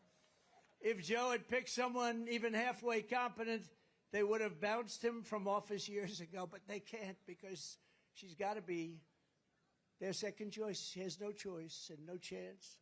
As vice president, Kamala Harris was given two jobs, two very important jobs, actually. First, she was put in charge of the U.S. border security and the border. And she never showed up. She's never gone. She never went there once. And the border's the worst border in the history of the world, not just in the number of years, the worst. We had the best border in history. She has the worst border in the history of the world. And then she was sent to Europe to deter Russia from attacking Ukraine. How did that work out? Not too good. Both times the result was a deadly failure. Since Kamala was made border czar, the Biden-Harris administration has lost track of an estimated 150,000 children, many of whom have undoubtedly been raped, trafficked, killed, or horribly abused. I think of it, 150,000 children are missing. They're gone. Nobody knows where they are. Many are not with us any longer. She's 100% for the Green New Scam, supports banning the sale of gas-powered cars. Who wants to drive an electric car for the rest of your life? Does anybody? You don't want to drive for 45 minutes and then stop for 3 hours. Is that what you say? And wants the American energy industry totally shut down, starting with Pennsylvania fracking and Texas drilling. No drilling in Texas, no fracking in Pennsylvania. We just got a poll from Pennsylvania with 12 points up. That's a lot. We got a poll from Texas with 16 points up. And we have some great people from Texas here tonight. And as a senator, Kamala sided with socialist Bernie Sanders. He's a real socialist. He's serious. But not as bad as Biden turned out to be. Bernie's embarrassed by some of the things that Biden did because they push him around. It's the ultra-far left government takeover of the entire health care system. And I don't think Kamala Harris's California socialism is going to go down well with the people of Doral, the people of Miami, or the people of Florida. Because in Florida, we don't like socialism. We want our freedom, right? We want our freedom.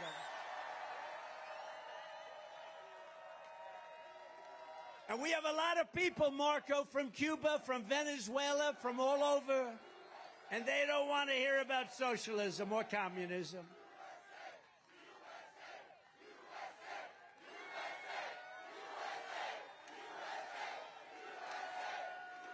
Thank you. Despite all the Democrat panic this week, the truth is it doesn't matter who they nominate because we are going to beat any one of them in thundering landslides. And this November is going to be amazing, going to be the most important election in the history of our country because our country's going down the tubes. That's a nice way of saying our country's not doing too well. We've never had anything like it, our borders, our economy, the worst inflation ever. We have the politics on our side. We have the policies on our side that will make America great again, and they don't. They will only continue to destroy our nation. Our nation is being destroyed.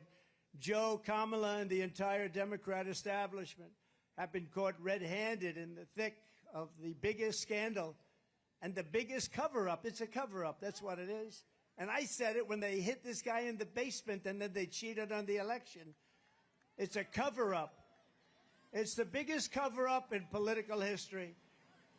As you know, they are all co-conspirators in the sinister plot to defraud the American public about the cognitive abilities of the man in the Oval Office. Sometimes he's there, not there often.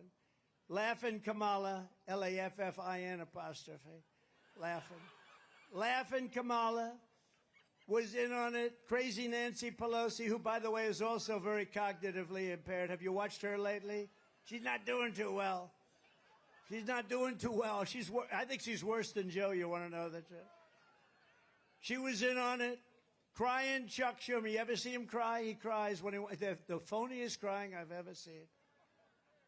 Crying Chuck Schumer was in on it. Every Democrat cabinet member was in on it. They all knew this guy was grossly incompetent, and every Democrat in the House and the Senate was in on it.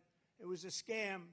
The American people can never trust this group of liars ever again. They've put our country at great risk and danger. That's why we are going to sweep them all out of office this November.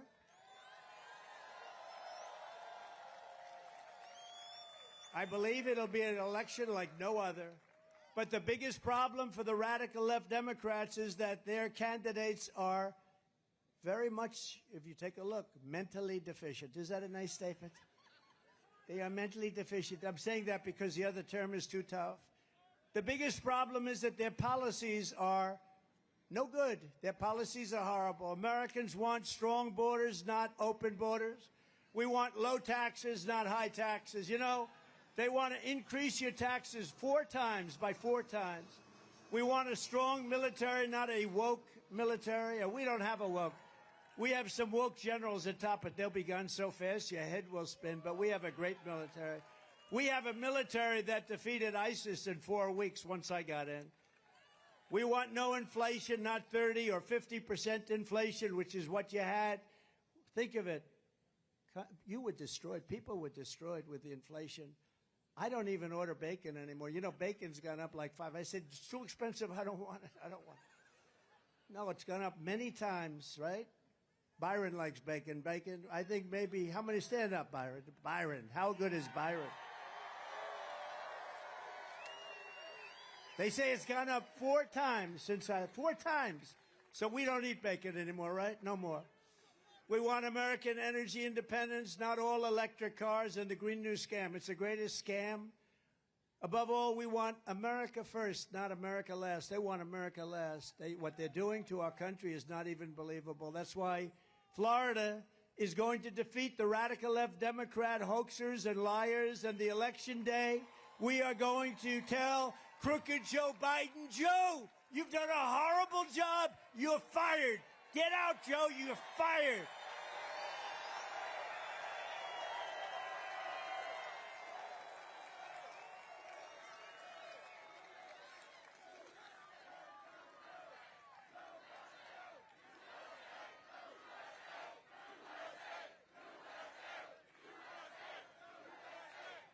You know, it's only 103 degrees out here. So, you know, they built all these, they call them, sir, we have many water spots. I said, what about one for me? Do I have one? I don't have one, Marco. They gave water spots. Everybody has, they call it a water spot. Where water comes out, you get, they don't have anything for me. I'm being drenched up here. With your vote, I will begin saving our country from every Biden disaster starting the moment I lift my hand from the Bible after taking the oath of office. We're going to do it on day one. On day one, we're going to do it. I will seal the border, stop the invasion. We have an invasion coming through our southern border. And by the way, you know who wants that? You know who wants that invasion stopped the most? Hispanic people, because they don't want their jobs taken. They don't want their homes taken. And you know who it affects the most is black people, because these people are coming in and taking jobs at a level that nobody's ever seen before. What they've done to our country is unbelievable. But we want to send Joe Biden's illegal aliens back home where they belong. Remember, as I said, they come from prisons, they come from jails. All these countries are at record low numbers of crime. They're sending us their criminals from Caracas and Venezuela. Caracas, Venezuela. Next year we'll meet in Venezuela because it will be safe. Their crime has gone down 72% because they've sent all of their drug dealers, their criminals, and most of their prisoners into our country. But that's true with most countries. And if I were running one of the countries throughout the world, not just in South America, I would be doing exactly the same thing. I would have done it faster than they've done it.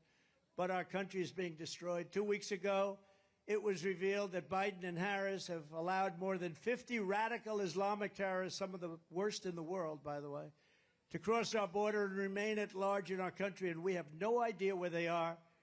They have no idea also where these terrorists are, but Joe and Kamala are simply carrying on with business as usual, holding fundraisers, taking afternoon naps.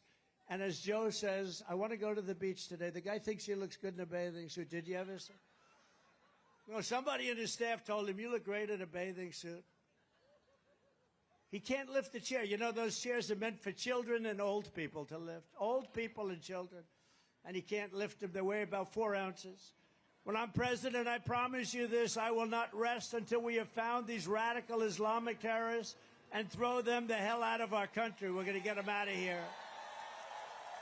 And we will not let them back in. So many people, very few were thrown out, but the ones that came back in during this Biden administration of open borders, who the hell wants open borders? How crazy is it?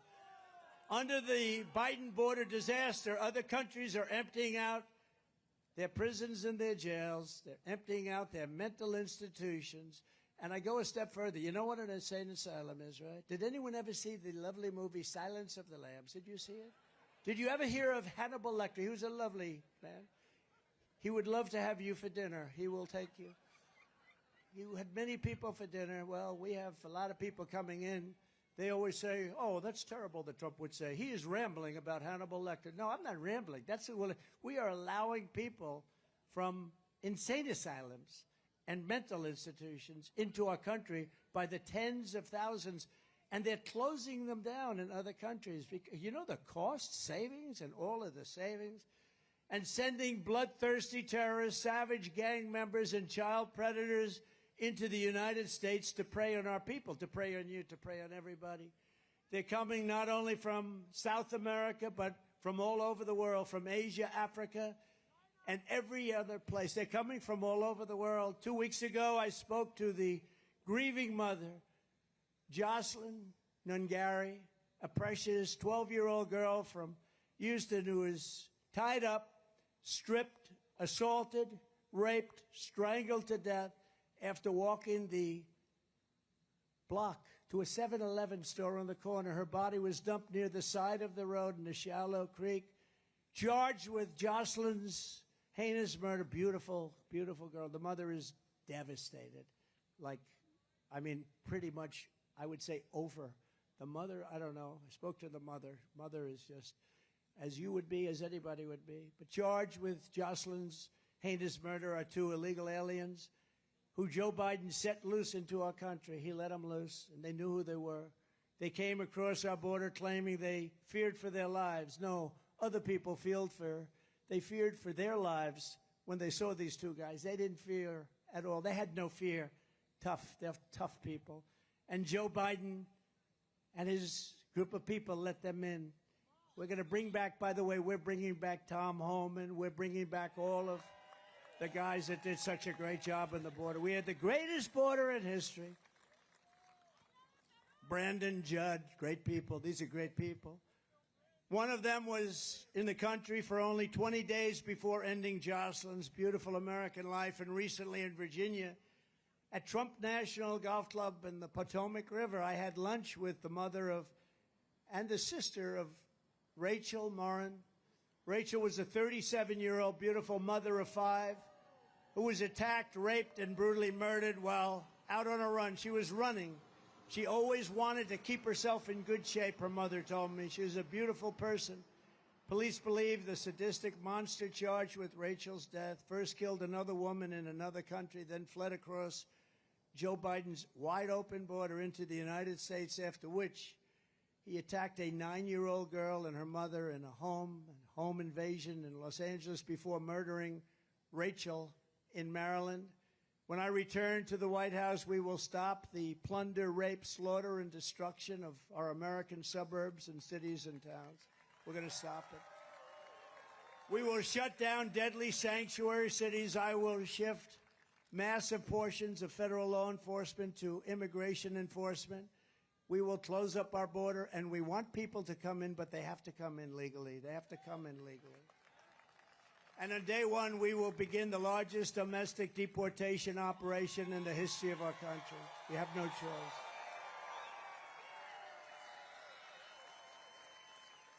And as I say, and I say it all the time, and I already said it to you, no one has been hurt more by the Biden invasion than our great African American and Hispanic American populations. Under Crooked Joe, 109% of all net job creation over the last year has gone to migrants. Did you know that? Almost every job that was created has gone to migrants. In fact, more than every job.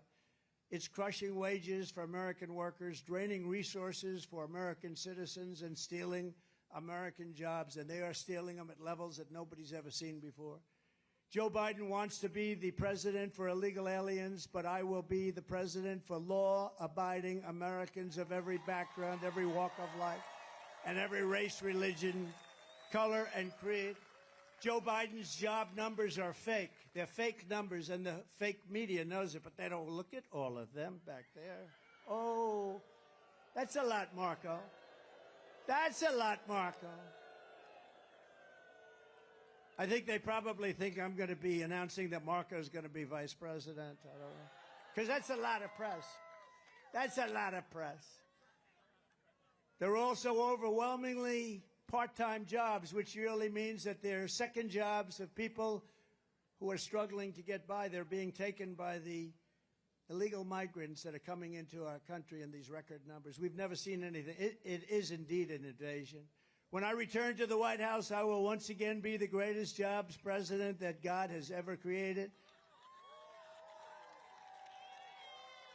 And like we had 5 years ago, 6 years ago, 7 years ago, we will have full-time jobs at a level that nobody's ever seen before. We had the greatest economy in the history of the planet. Well-paying jobs and jobs that can support a home and a family very, very easily. We had it all. As everyone knows, the Biden economy is a nightmare for working families under Crooked Joe. Inflation, price hikes, and they've cost, listen to this, $28,000. $28,000. And, you know, under Trump, you made $14,000. That's a big swing. Under Biden and Harris, half of Americans are not taking a vacation at all this summer because they can't afford to do it. Most say it's because the cost of daily life is so high, no matter what they make, they can't. Because, you know, they like to say 20%, 29%, 26%, 31%. I think your inflation, your real inflation, is way over 50%, and I believe that. Meanwhile, Crooked Joe has spent almost 50% of his presidency on vacation. Almost all of it, including many, many weeks on the beach. And mansions are in, think of this. Here's a guy that's been a politician all his life. He's got homes in the Virgin Islands, Nantucket, Lake Tahoe, Kiowa Island. I mean, where the hell did they get all this money, Byron? He's got more homes than I do. What the hell is going on with him? And that home he's got in Delaware is pretty nice, right? But remember, they said it was his son's home. You know, his son is running it, right? You know that, right? You know that. He's running our government. And Jill is helping. Jill is helping. Where's Hunter? Remember the sign, where's Hunter? Where's Hunter? He's in the White House. Hunter is in the White House running government right now, they say. That's interesting.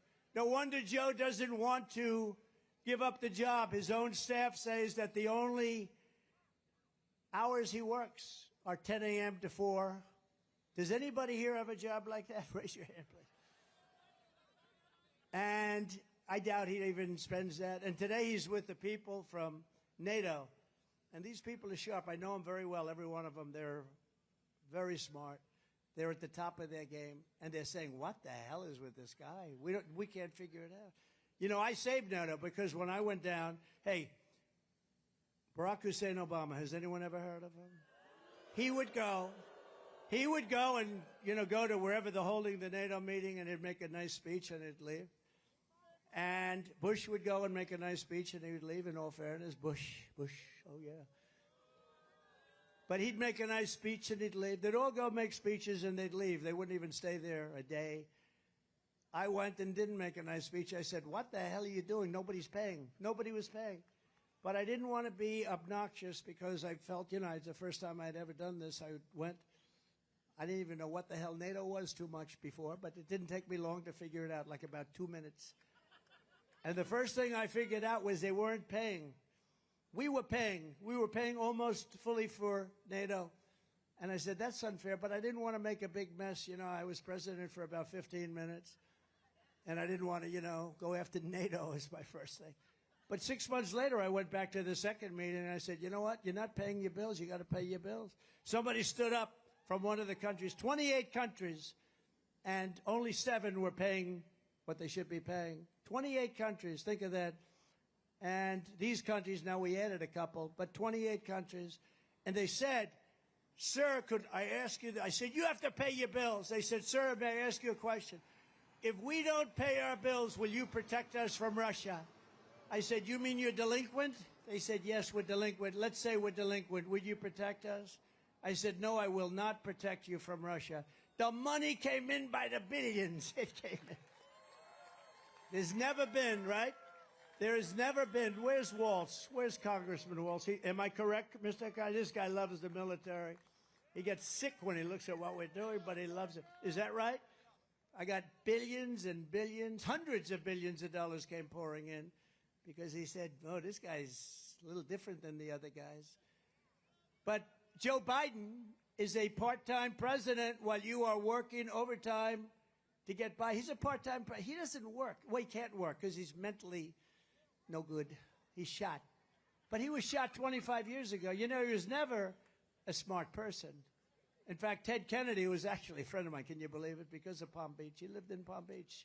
The Kennedy compound, for those that think the Kennedys are struggling, they had the Kennedy compound, but I did him a favor, and he liked me, and I was very good to him, actually. And I said to him, Ted, let me ask you a question. Who's the smartest senator? Tell me. And he gave me a name, but I won't say it because I can't stand the guy, okay?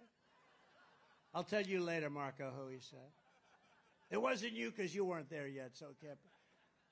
But I said, who's the smartest? He gave me a name. I said, so who's the dumbest? He goes, probably Joe. This is like 20 years ago, 20-something years ago. Probably Joe. I said, who's Joe? He said, Joe Biden. I said, really? He's a dumb guy? Yeah, he didn't understand policy. He didn't understand tax. He didn't understand anything. He's hale and hearty and well met. And outside of his really bad hair, he's, you know, sort of a good-looking guy at the time, right? I think the facelift did not help him. No, he said, I'm going to get myself a facelift. I'm going to give it one more try. You know, he tried it 3 or 4 times. Didn't work. He tried it 3 or 4 times, then he said, I'm going to look great. I'm going to get a facelift. You know what took him so long to get into the race? The facelift didn't work.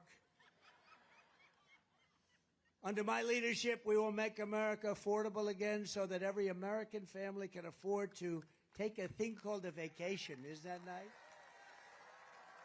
And on day one, we will throw out Bidenomics and replace it with a thing called MAGA-nomics. We will quickly build the greatest economy in the history of the world. I will repeal every disastrous Biden regulation, of which there are many. Cancel Crooked Joe's insane electric vehicle mandate. How stupid. And we will drill, baby, drill. We're going to drill like we never drilled before. We were energy independent 4 years ago. Think of it. We're going to be energy dominant within months. 4 years ago, energy independent. I will deliver large tax cuts, larger than you even have now. Do you know, I tell the story to people. It's hard to believe. I reduced taxes, the largest tax cuts in the history of our country. I reduced them bigger than the Reagan tax cuts many years ago. And with a lower rate, the following year, we took in much more tax money. Think of it. So we're getting much less. That meant for small businesses, large businesses, because that's what the job creators are. For middle-income people, low-income people, everybody. And he wants to let that expire. And if you do, your taxes are going to go up about 5 times, 4 times to 5 times more. How would you feel if they raise your taxes by 4 or 5 times? Not 2. And remember that when you're going into the voting booth. Do I want to have a terrible president who has no idea where the hell he is? And less importantly, do I want to pay 4 times more tax? And remember, what I'm going to do is something that nobody has ever even thought about doing. No tax on tips. For all of you waitresses, for all of you caddies at Doral. You know, I came to Doral, and there were some caddies at the shack. We call it Caddy Shack. It's the most beautiful caddy shack I've ever seen. We have the world's most beautiful. They sit down and watch television. And I never had this before. They were out for a round. They're very sweaty, very, very sweaty guys. You know, look, they're carrying bags all over the place. Not easy. It's 100 degrees out today, 103, 104. And they saw me, and they gave me the biggest hug. I said, get the hell out of here. You're soaking wet. I said, why do you like me so much today, but in the past you never touched me and kissed me and hugged me? It's very simple, sir. No tax on tips. Thank you very much. So for caddies, for waitresses, it's tremendous. And it's a very complicated thing, frankly, for the government to collect. But they've issued new rules and regulations that make it very bad for people. The reason I thought of this, I was in Nevada, where we're leading, by the way, a lot. We're up by like 14 points in Nevada. That's supposed to be a little bit Democrat territory, but we're leading in Nevada, and a waitress came over, beautiful waitress, and I never like talking about physics because she's beautiful inside.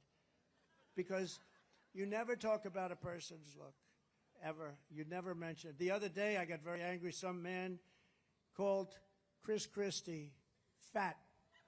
And I said, sir, and then he said he was a pig. I said, sir, Chris Christie is not a fat pig. Please remember that. He is not a fat pig. Please take it back. And the guy's looking at me like, really? No, we have to defend people. You can't call people fat. So I said about 9 times, he is not a fat pig. So every time you leave a tip for the next 4 months, because it's going to go into effect very quickly, make sure that you write on the receipt, vote Trump for no tax on trips. No tax on tips. That's a good one. No, but the waitress said, I said, how are you doing? She said, worked there a long time, great person, beautiful person. And she said, oh, it's brutal with the government, what they do to us. It's crazy. They come, you know, they put on 88,000 people to go and take advantage of people like that.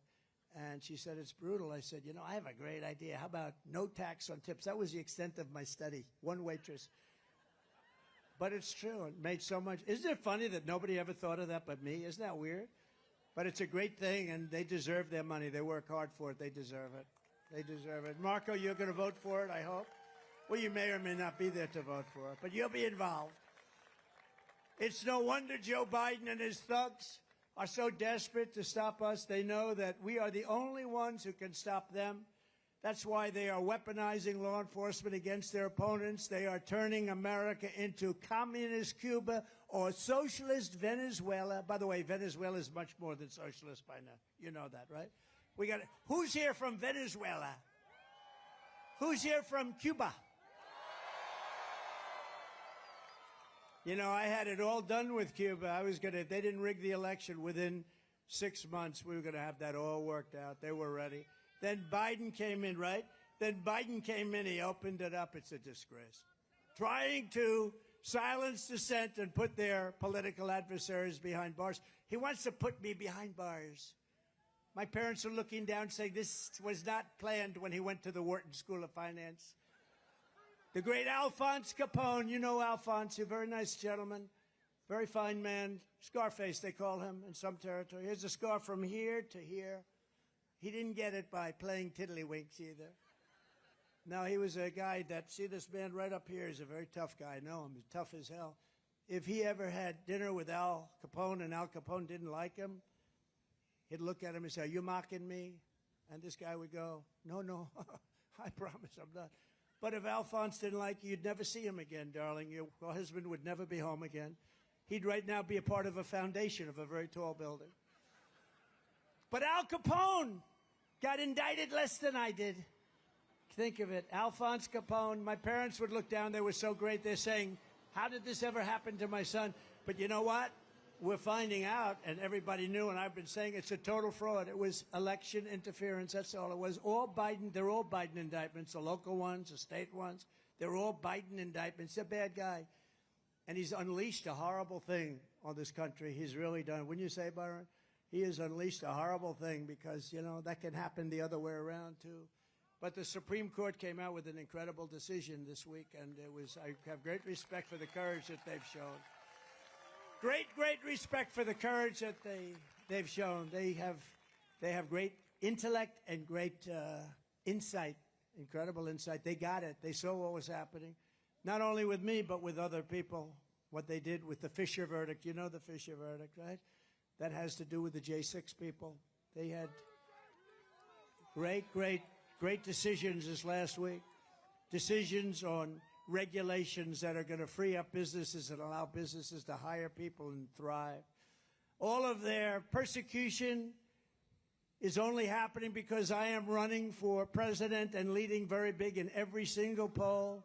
And we're not just leading against crooked Joe Biden, we're leading against Kamala, and we're leading against everybody else. And our senators and our congressmen are coming in with us. We're going to have a big day, most important day. The radical left Democrats have spent this entire election posing as defenders of democracy. You ever hear Biden?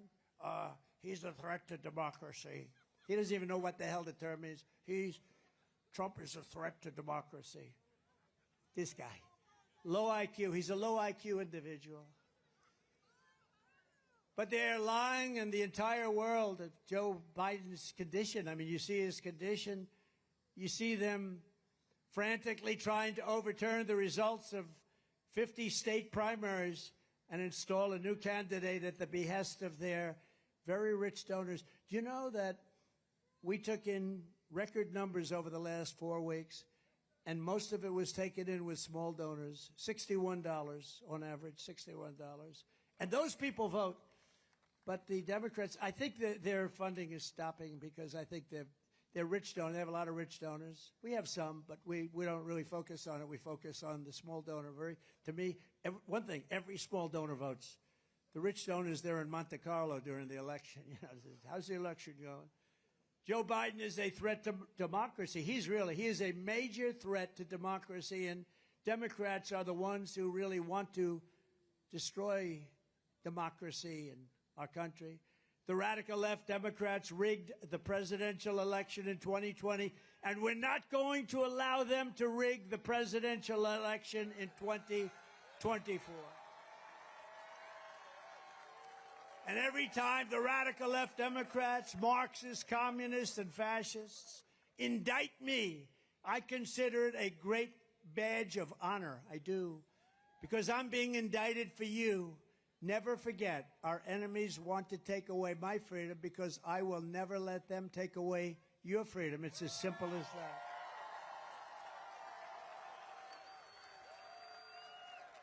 It's a lot of fun. It's a lot of fun being indicted. Thank you. I didn't know. What does it mean to be indicted? Thank you.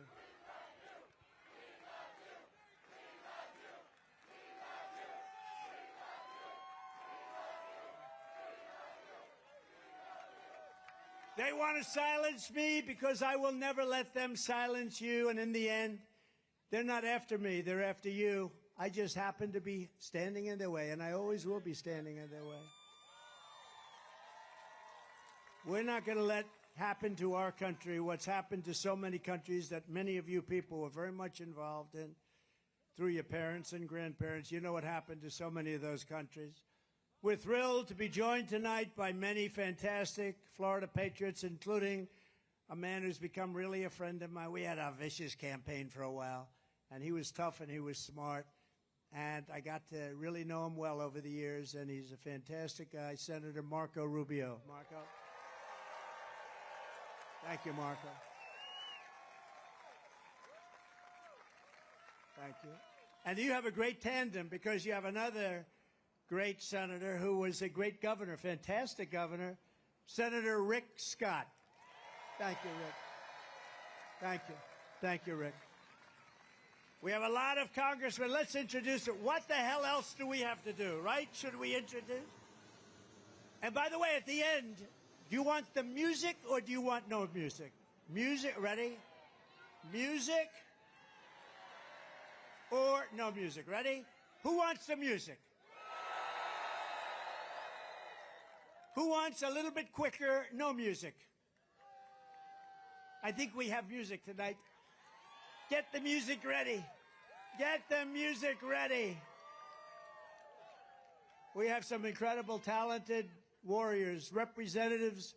Corey Mills. Corey, thank you. Thank you, Corey. Great guy. Brian Mast. We love Brian. Thank you, Brian. Mike Waltz.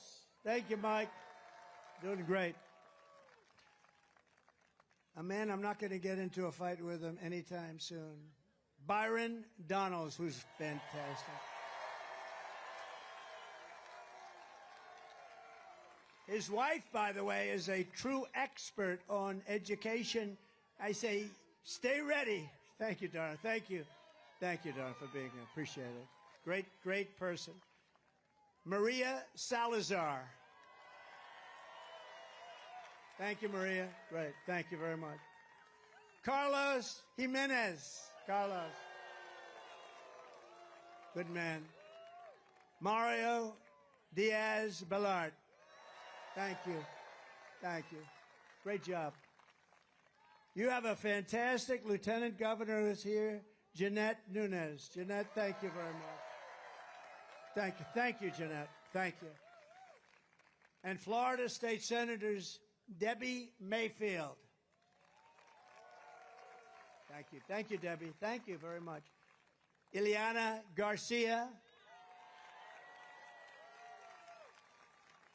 Thank you. Ana Maria Rodriguez. Thank you. Great people. State Representatives Jessica Baker. Randy Fine. Where's Randy Fine? Good. Thanks, Randy. Kevin Steele. Paula Stark. Juan Carlos Porras. Alina Garcia. David Barrero.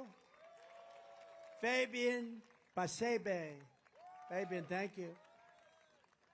Tom Fabricio. Thank you, Tom. Thanks, Tom. Vicky Lopez. A very good guy, fantastic person, great politician, frankly, but he loves the state. Incoming Speaker of the Florida House, Danny Perez. Thank you, Danny. Good job. Good luck, Danny. That should be an easy job. Good luck. And Alex Rizzo. Thank you, Alex, very much. A person who I know personally does a fantastic job as the mayor of Doral, Christy Fraga. Thank you, Kristen. Thank you, darling. Thank you. Great job. Appreciate it. Vice Mayor Oscar Pugue Carvey. Oscar, Vice Mayor. Thank you, Oscar. Councilwoman Digna Cabral. Thank you, Digna. Thank you very much. Sweetwater Mayor Jose Pepe Diaz. I've known him a long time. Pepe. Western Mayor Margaret Brown. Thank you, Margaret. Well, we got a lot of politics. You have no idea. I'm introducing about 25%. We did it by the luck of the draw. Miami-Dade County Commissioners Kevin Cabrera and J.C. Bermudez. J.C., thank you. Great people, great politicians, but good politicians. The next Miami-Dade County Sheriff, Rosie Cordero Stutz. Thank you, Rosie. Good luck. She has my endorsement. Right. Thank you. Thank you. Ambassador Carlos Trujillo. Carlos Trujillo. Thank you, Carlos. Great job you're doing. A friend of all of ours, and this woman is amazing. Laura Loomer. Where is she? Where's Laura? She is amazing. Felix Lasarte. Felix. Where is Felix? My lawyer. He's my lawyer. How am I doing? Am I getting the damn zoning done, Felix? He's doing a great job. And my sons, and we have one of my sons, this is the first time he's ever done it. First of all, one you know, and he's an incredible guy. He's very tough. He's very, very strong, great speaker, great talent. Donald Trump Jr.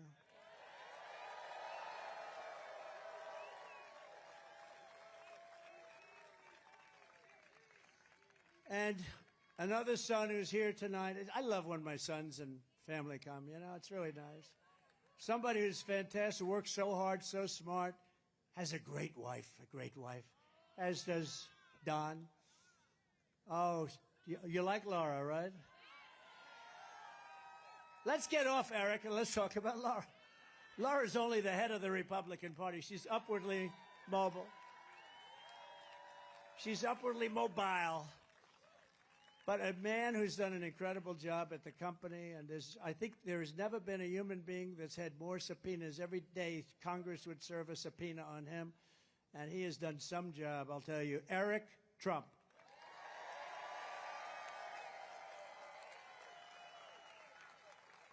Thank you. Great job. And a very young man. This is a young man. He just turned 18. Oh, look at this.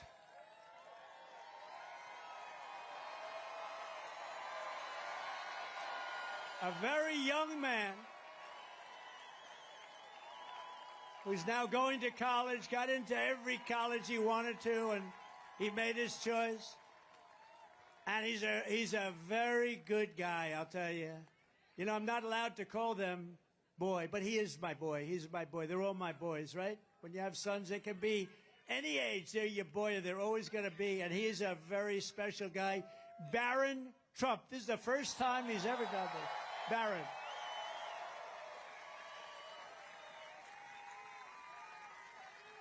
Where is Barron? Stand up. Look at him.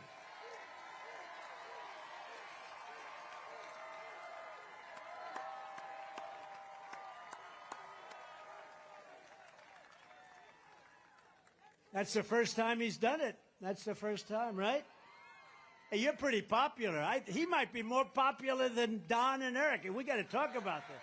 Hey, Don, we got to talk about this, huh? All right. So, Barron, it's good to have you. Welcome to the scene, Barron. I don't know. He had such a nice, easy life. Now it's a little bit changed. Anyway, a special guy, right? Also, some grandchildren who are very talented. Two of them are great golfers, really great golfers. You all know about Kai. Where's Kai? Kai. And a real little killer. She hits a long ball for her size. She can barely lift the club until she swings. Her swing is perfect. Chloe.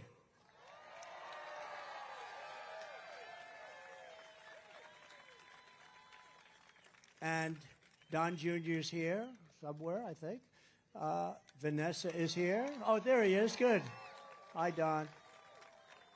What a good group. Vanessa Trump, stand up.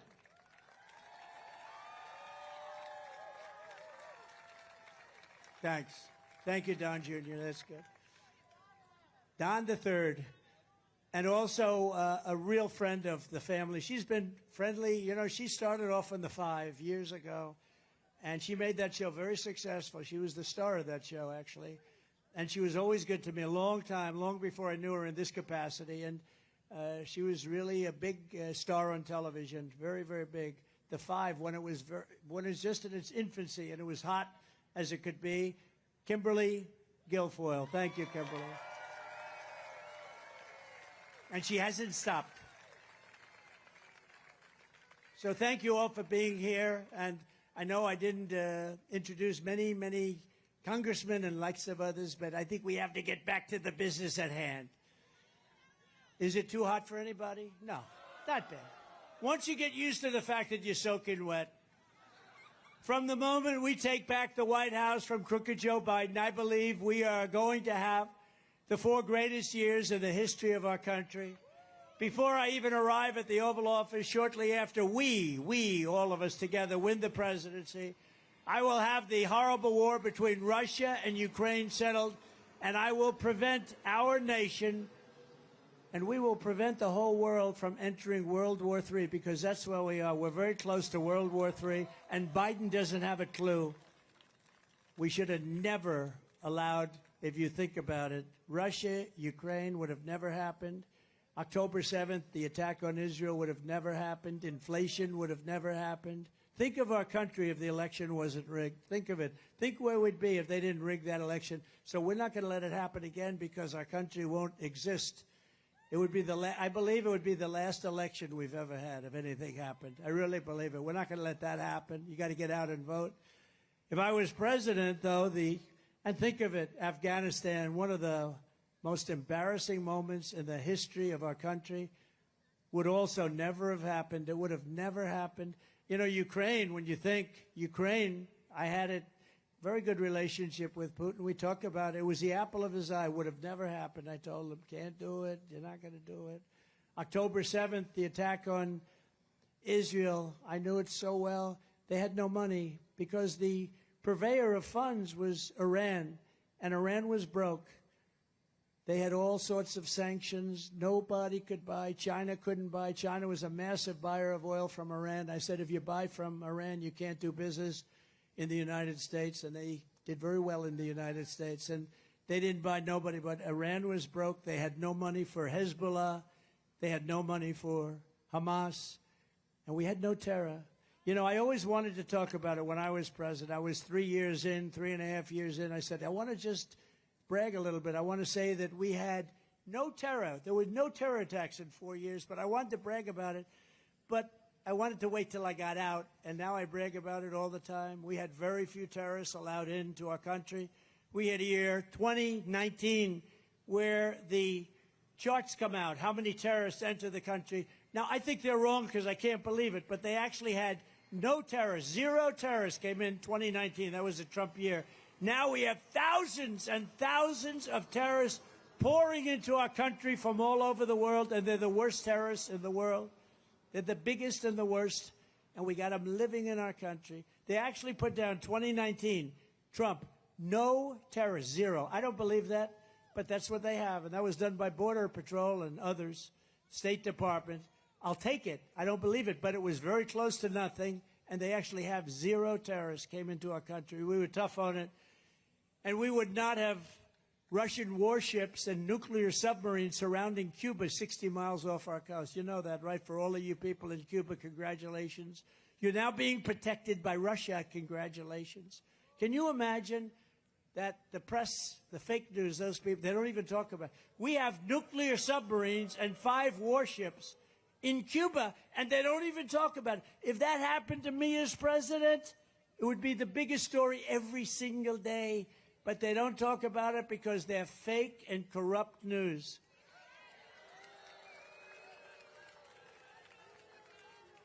When I was in the White House, I canceled Barack Hussein Obama's deal with the Cuban dictatorship and reimposed tough sanctions on that regime. They were ready to break. They were all set, and then we had the election taken away, robbed, rigged. Joe Biden has gone weak and soft on Cuban communists, as you know better than anybody, so many of you here. And he's abandoned the brave Cuban dissidents while the Cuban people are suffering, starving, and dying. In Cuba, would have been all solved very quickly. As president, I will again stand with the people of Cuba in their long quest for justice, liberty, and freedom. In my next term, we will build a great iron dome over our country, a dome like has never been seen before, a state-of-the-art missile defense shield that will be entirely made in the USA, right here in your state, right here in Florida. We'll build a big section. You have a lot of defense. We moved a lot of companies into Florida for defense purposes. I will not cut 1 penny from Social Security or Medicare, and I will not raise the retirement age by 1 day. Biden is going to do that because he's allowing these people that come in to go on to Social Security and Medicare, to go into the hospitals. And, we want to be nice. But no country can sustain this. No country can sustain it. I kept that promise for 4 straight years, and I will keep it again. We have plenty of other resources. We're not going to touch Social Security or Medicare. If the millions of Biden migrants became citizens, Medicare and Social Security will be gone. They'll be gone. They'll be gone. We're going to rebuild our cities into beacons of hope, safety, and beauty better than they have ever, ever, ever been before. We will take over the horribly run capital of our nation in Washington, D.C., and clean it up, renovate it, and rebuild our capital city so that it's no longer a nightmare of murder and crime, but rather it will become the most beautiful capital anywhere in the world. Right now, if you leave Florida, let's go, darling. Let's look at the Jefferson Memorial. Let's look at the Washington Monument. Let's go and look at some of the beautiful scenes, and you end up getting shot, mugged, raped. We're going to take over our capital, and we're going to run it tough and smart, and we're going to beautify it. We're going to get all the graffiti off the marble. We're going to fix the roads and the medians, which are falling down all over the streets. We're going to make our capital beautiful again. We're going to do the same thing with our cities, even though Democrat run. We're going to work with Democrat governors and mayors if we have to. On day 1, I will sign a new executive order to cut federal funding for any school pushing critical race theory, transgender insanity, and other inappropriate racial, sexual, or political content onto the lives of our children. And I will not give 1 penny to any school that has a vaccine mandate or a mask mandate. And I will keep men out of women's sports. Can you imagine? Can you imagine even having to say that? I will fully uphold the Second Amendment. We will protect innocent life, and we will restore free speech in our country. And I will secure our elections once and for all. Our goal will be one-day voting with paper ballots, proof of citizenship, and voter ID. Very simple. But until then, Republicans must win. You must get out and vote. We want a landslide, and let's call it this: too big to rig. Too big to rig. Thank you. Look at all the front row Joes. Oh, wow. Wow, they've been to like 200 rallies. Thank you very much. It's a great honor to have you. Great. It's a great honor. These are real patriots. They make a lot of money, I guess, because they're at every rally. I go to California, I have a rally, I have the front row Joes there. If you took the 10 worst presidents in the history of the United States and added them up, they would not have done near the destruction to our country as Joe Biden and the Biden administration has done. Think of it. I used to say 5, remember? 6 months ago, I'd say 5 worst. I added 10. I could go higher than that.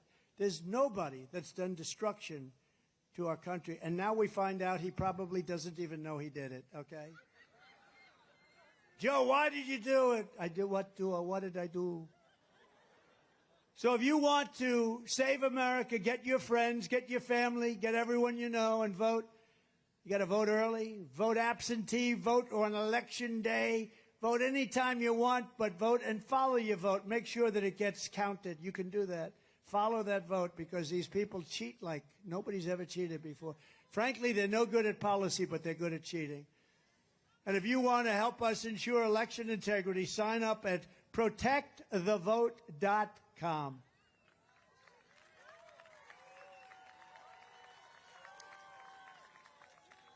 So in conclusion, from Jacksonville to Miami, from Tampa to Tallahassee, from the beautiful place that I know very well, destined to right here in Doral, we inherit the legacy of generations of American patriots who gave their blood, sweat, and tears to defend our country and our freedom.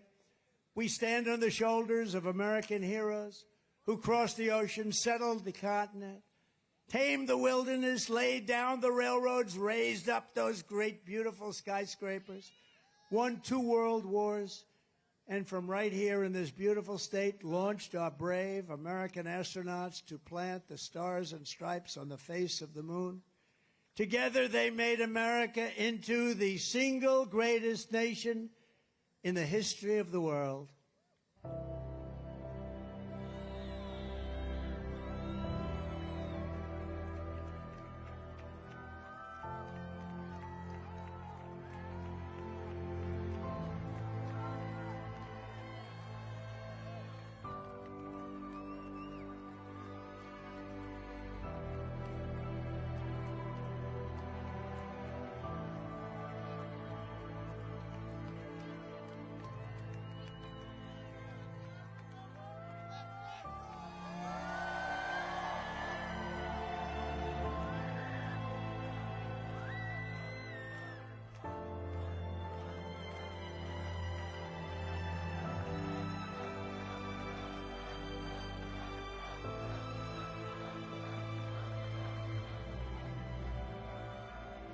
But now we are a nation in decline.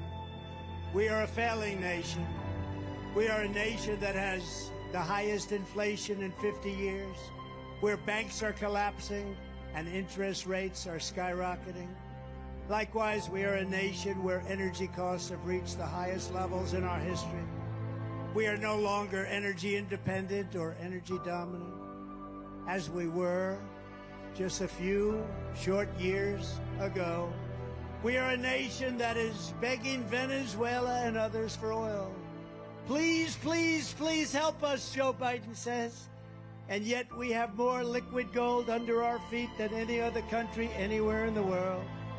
We are a nation that just recently heard that Saudi Arabia and Russia will be reducing their oil production, while at the same time substantially increasing the price. And we met that threat by announcing that we will no longer be drilling for oil in large areas of Alaska and elsewhere in our precious land.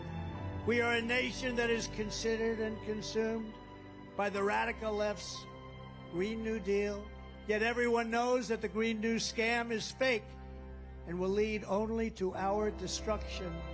We are a nation whose leaders are demanding all electric cars, despite the fact that they don't go far, cost too much, and whose batteries are produced in China with materials only available in China, when an unlimited amount of gasoline is available inexpensively in the United States, but not available in China. And now we are a nation that wants to make our revered and very powerful army tanks, the best in the world, all electric, so that despite the fact that they are also not able to go far, fewer pollutants will be released into the air as we blast our way through enemy territory in an environmentally friendly way. And they also want to make our great jet fighters with a green stamp of energy savings, though losing 15% efficiency, but allowing us to keep our enemy's atmosphere clean of emissions as we viciously and unceremoniously attack them at levels never seen before. Who are these people? Who are these fools that would do this to us?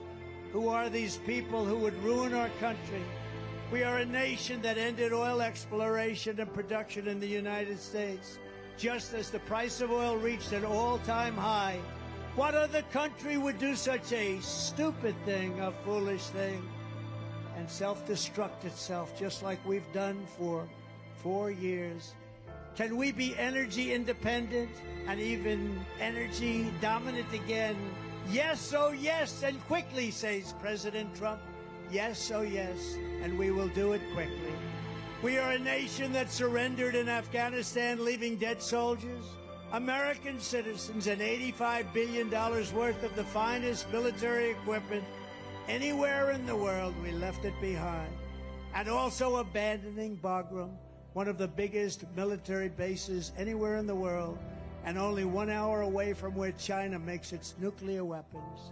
And we are a nation that allowed Russia, Ukraine, to fight, killing hundreds of thousands of people, and it will only get worse. It would never have happened with me as your president, and for 4 straight years, it didn't happen. Likewise, the horrifying attack on Israel would have never happened.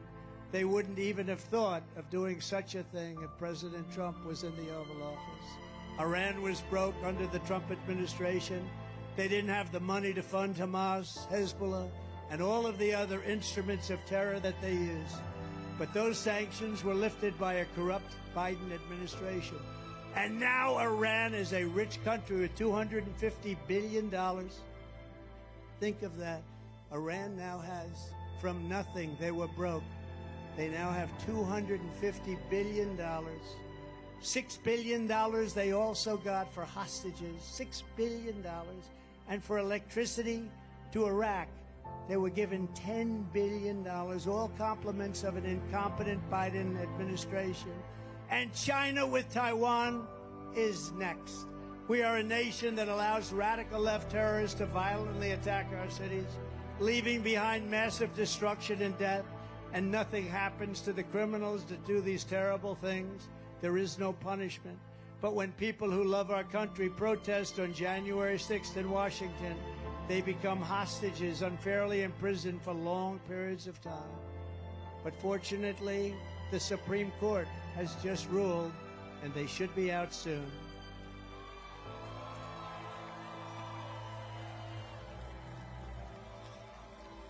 We are a third world nation that has weaponized its law enforcement against the opposing political party like never seen before in our country. We've got a Federal Bureau of Investigation that won't allow bad election-changing facts to be presented to the public, and which offers $1 million to a writer of fiction about Donald Trump to lie and to say it was fact. Where Hunter Biden's laptop from hell was Russian disinformation, and the FBI knew it wasn't. But 51 intelligence agents said it was, and a Department of Justice that refuses to investigate egregious acts of voting irregularities and fraud. And we have a man who is totally corrupt, totally incompetent, and the worst president in the history of our country, who is cognitively impaired and is a president who is not legally allowed to stand trial because he is mentally incompetent, but he is allowed to become the president of the United States again, and he is in no condition to lead and is now in charge of dealing with Russia and China and all of these countries on possible nuclear war. He has no clue what he's doing or where he is. And next will be World War III because he doesn't know what he's doing. And this will be a war more devastating than any of the other wars. It will be a war like no other because of the weaponry that no one wants to even think about or ever talk about. We are a nation that no longer has a free and fair press. Fake news is all you get, and they are indeed the enemy of the people. They refuse to discuss the Biden crime family, but enjoy covering the false indictments of Donald J. Trump, who has done nothing wrong except win an election against crooked Hillary Clinton.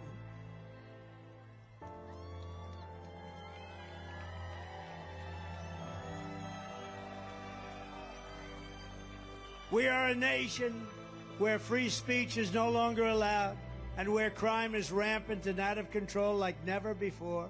We are a nation that is allowing Iran to build a massive nuclear weapon and China to use the trillions and trillions of dollars it has taken from us to build a military to rival our own. And less than 4 years ago, we had Iran, China, Russia, North Korea, all in check.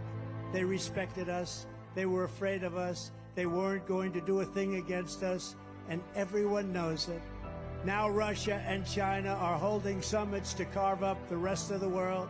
And perhaps most importantly, we are a nation that is no longer admired, respected, or listened to on the world stage. They just aren't.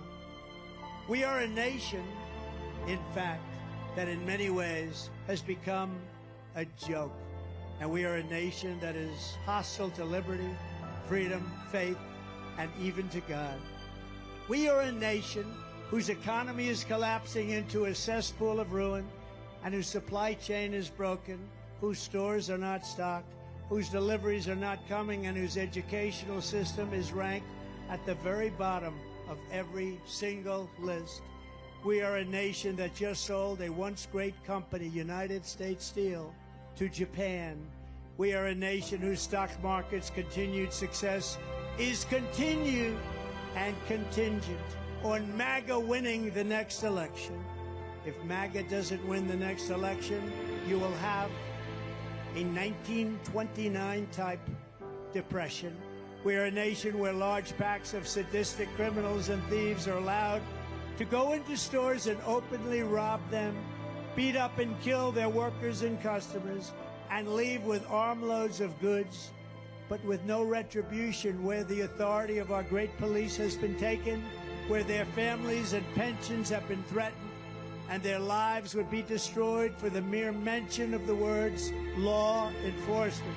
We are a nation where fentanyl and all other forms of illegal drugs are easier to get than groceries to feed our beautiful families and babies. We have become a drug-infested, crime-ridden nation which is incapable of solving even the simplest of problems.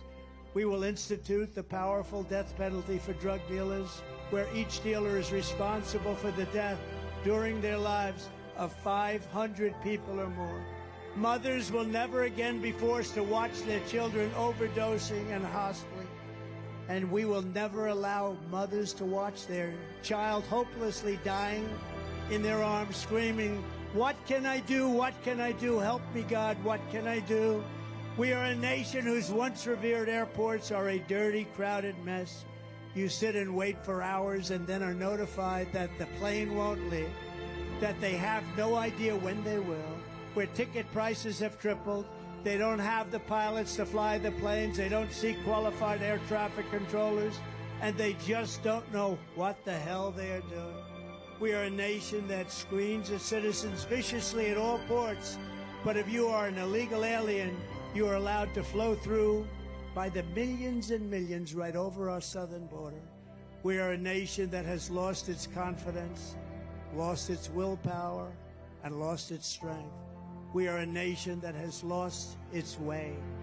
But we are not going to allow this horror to continue.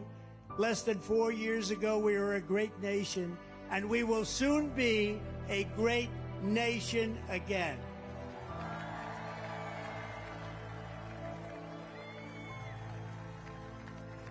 With the right leadership, every disaster Joe Biden has created can be fixed and quickly. Every problem can be solved, and every wrong can be rectified, and it will be rectified very quickly. By this time next year, America's borders will be strong, sealed, and secure. Inflation will be in full retreat.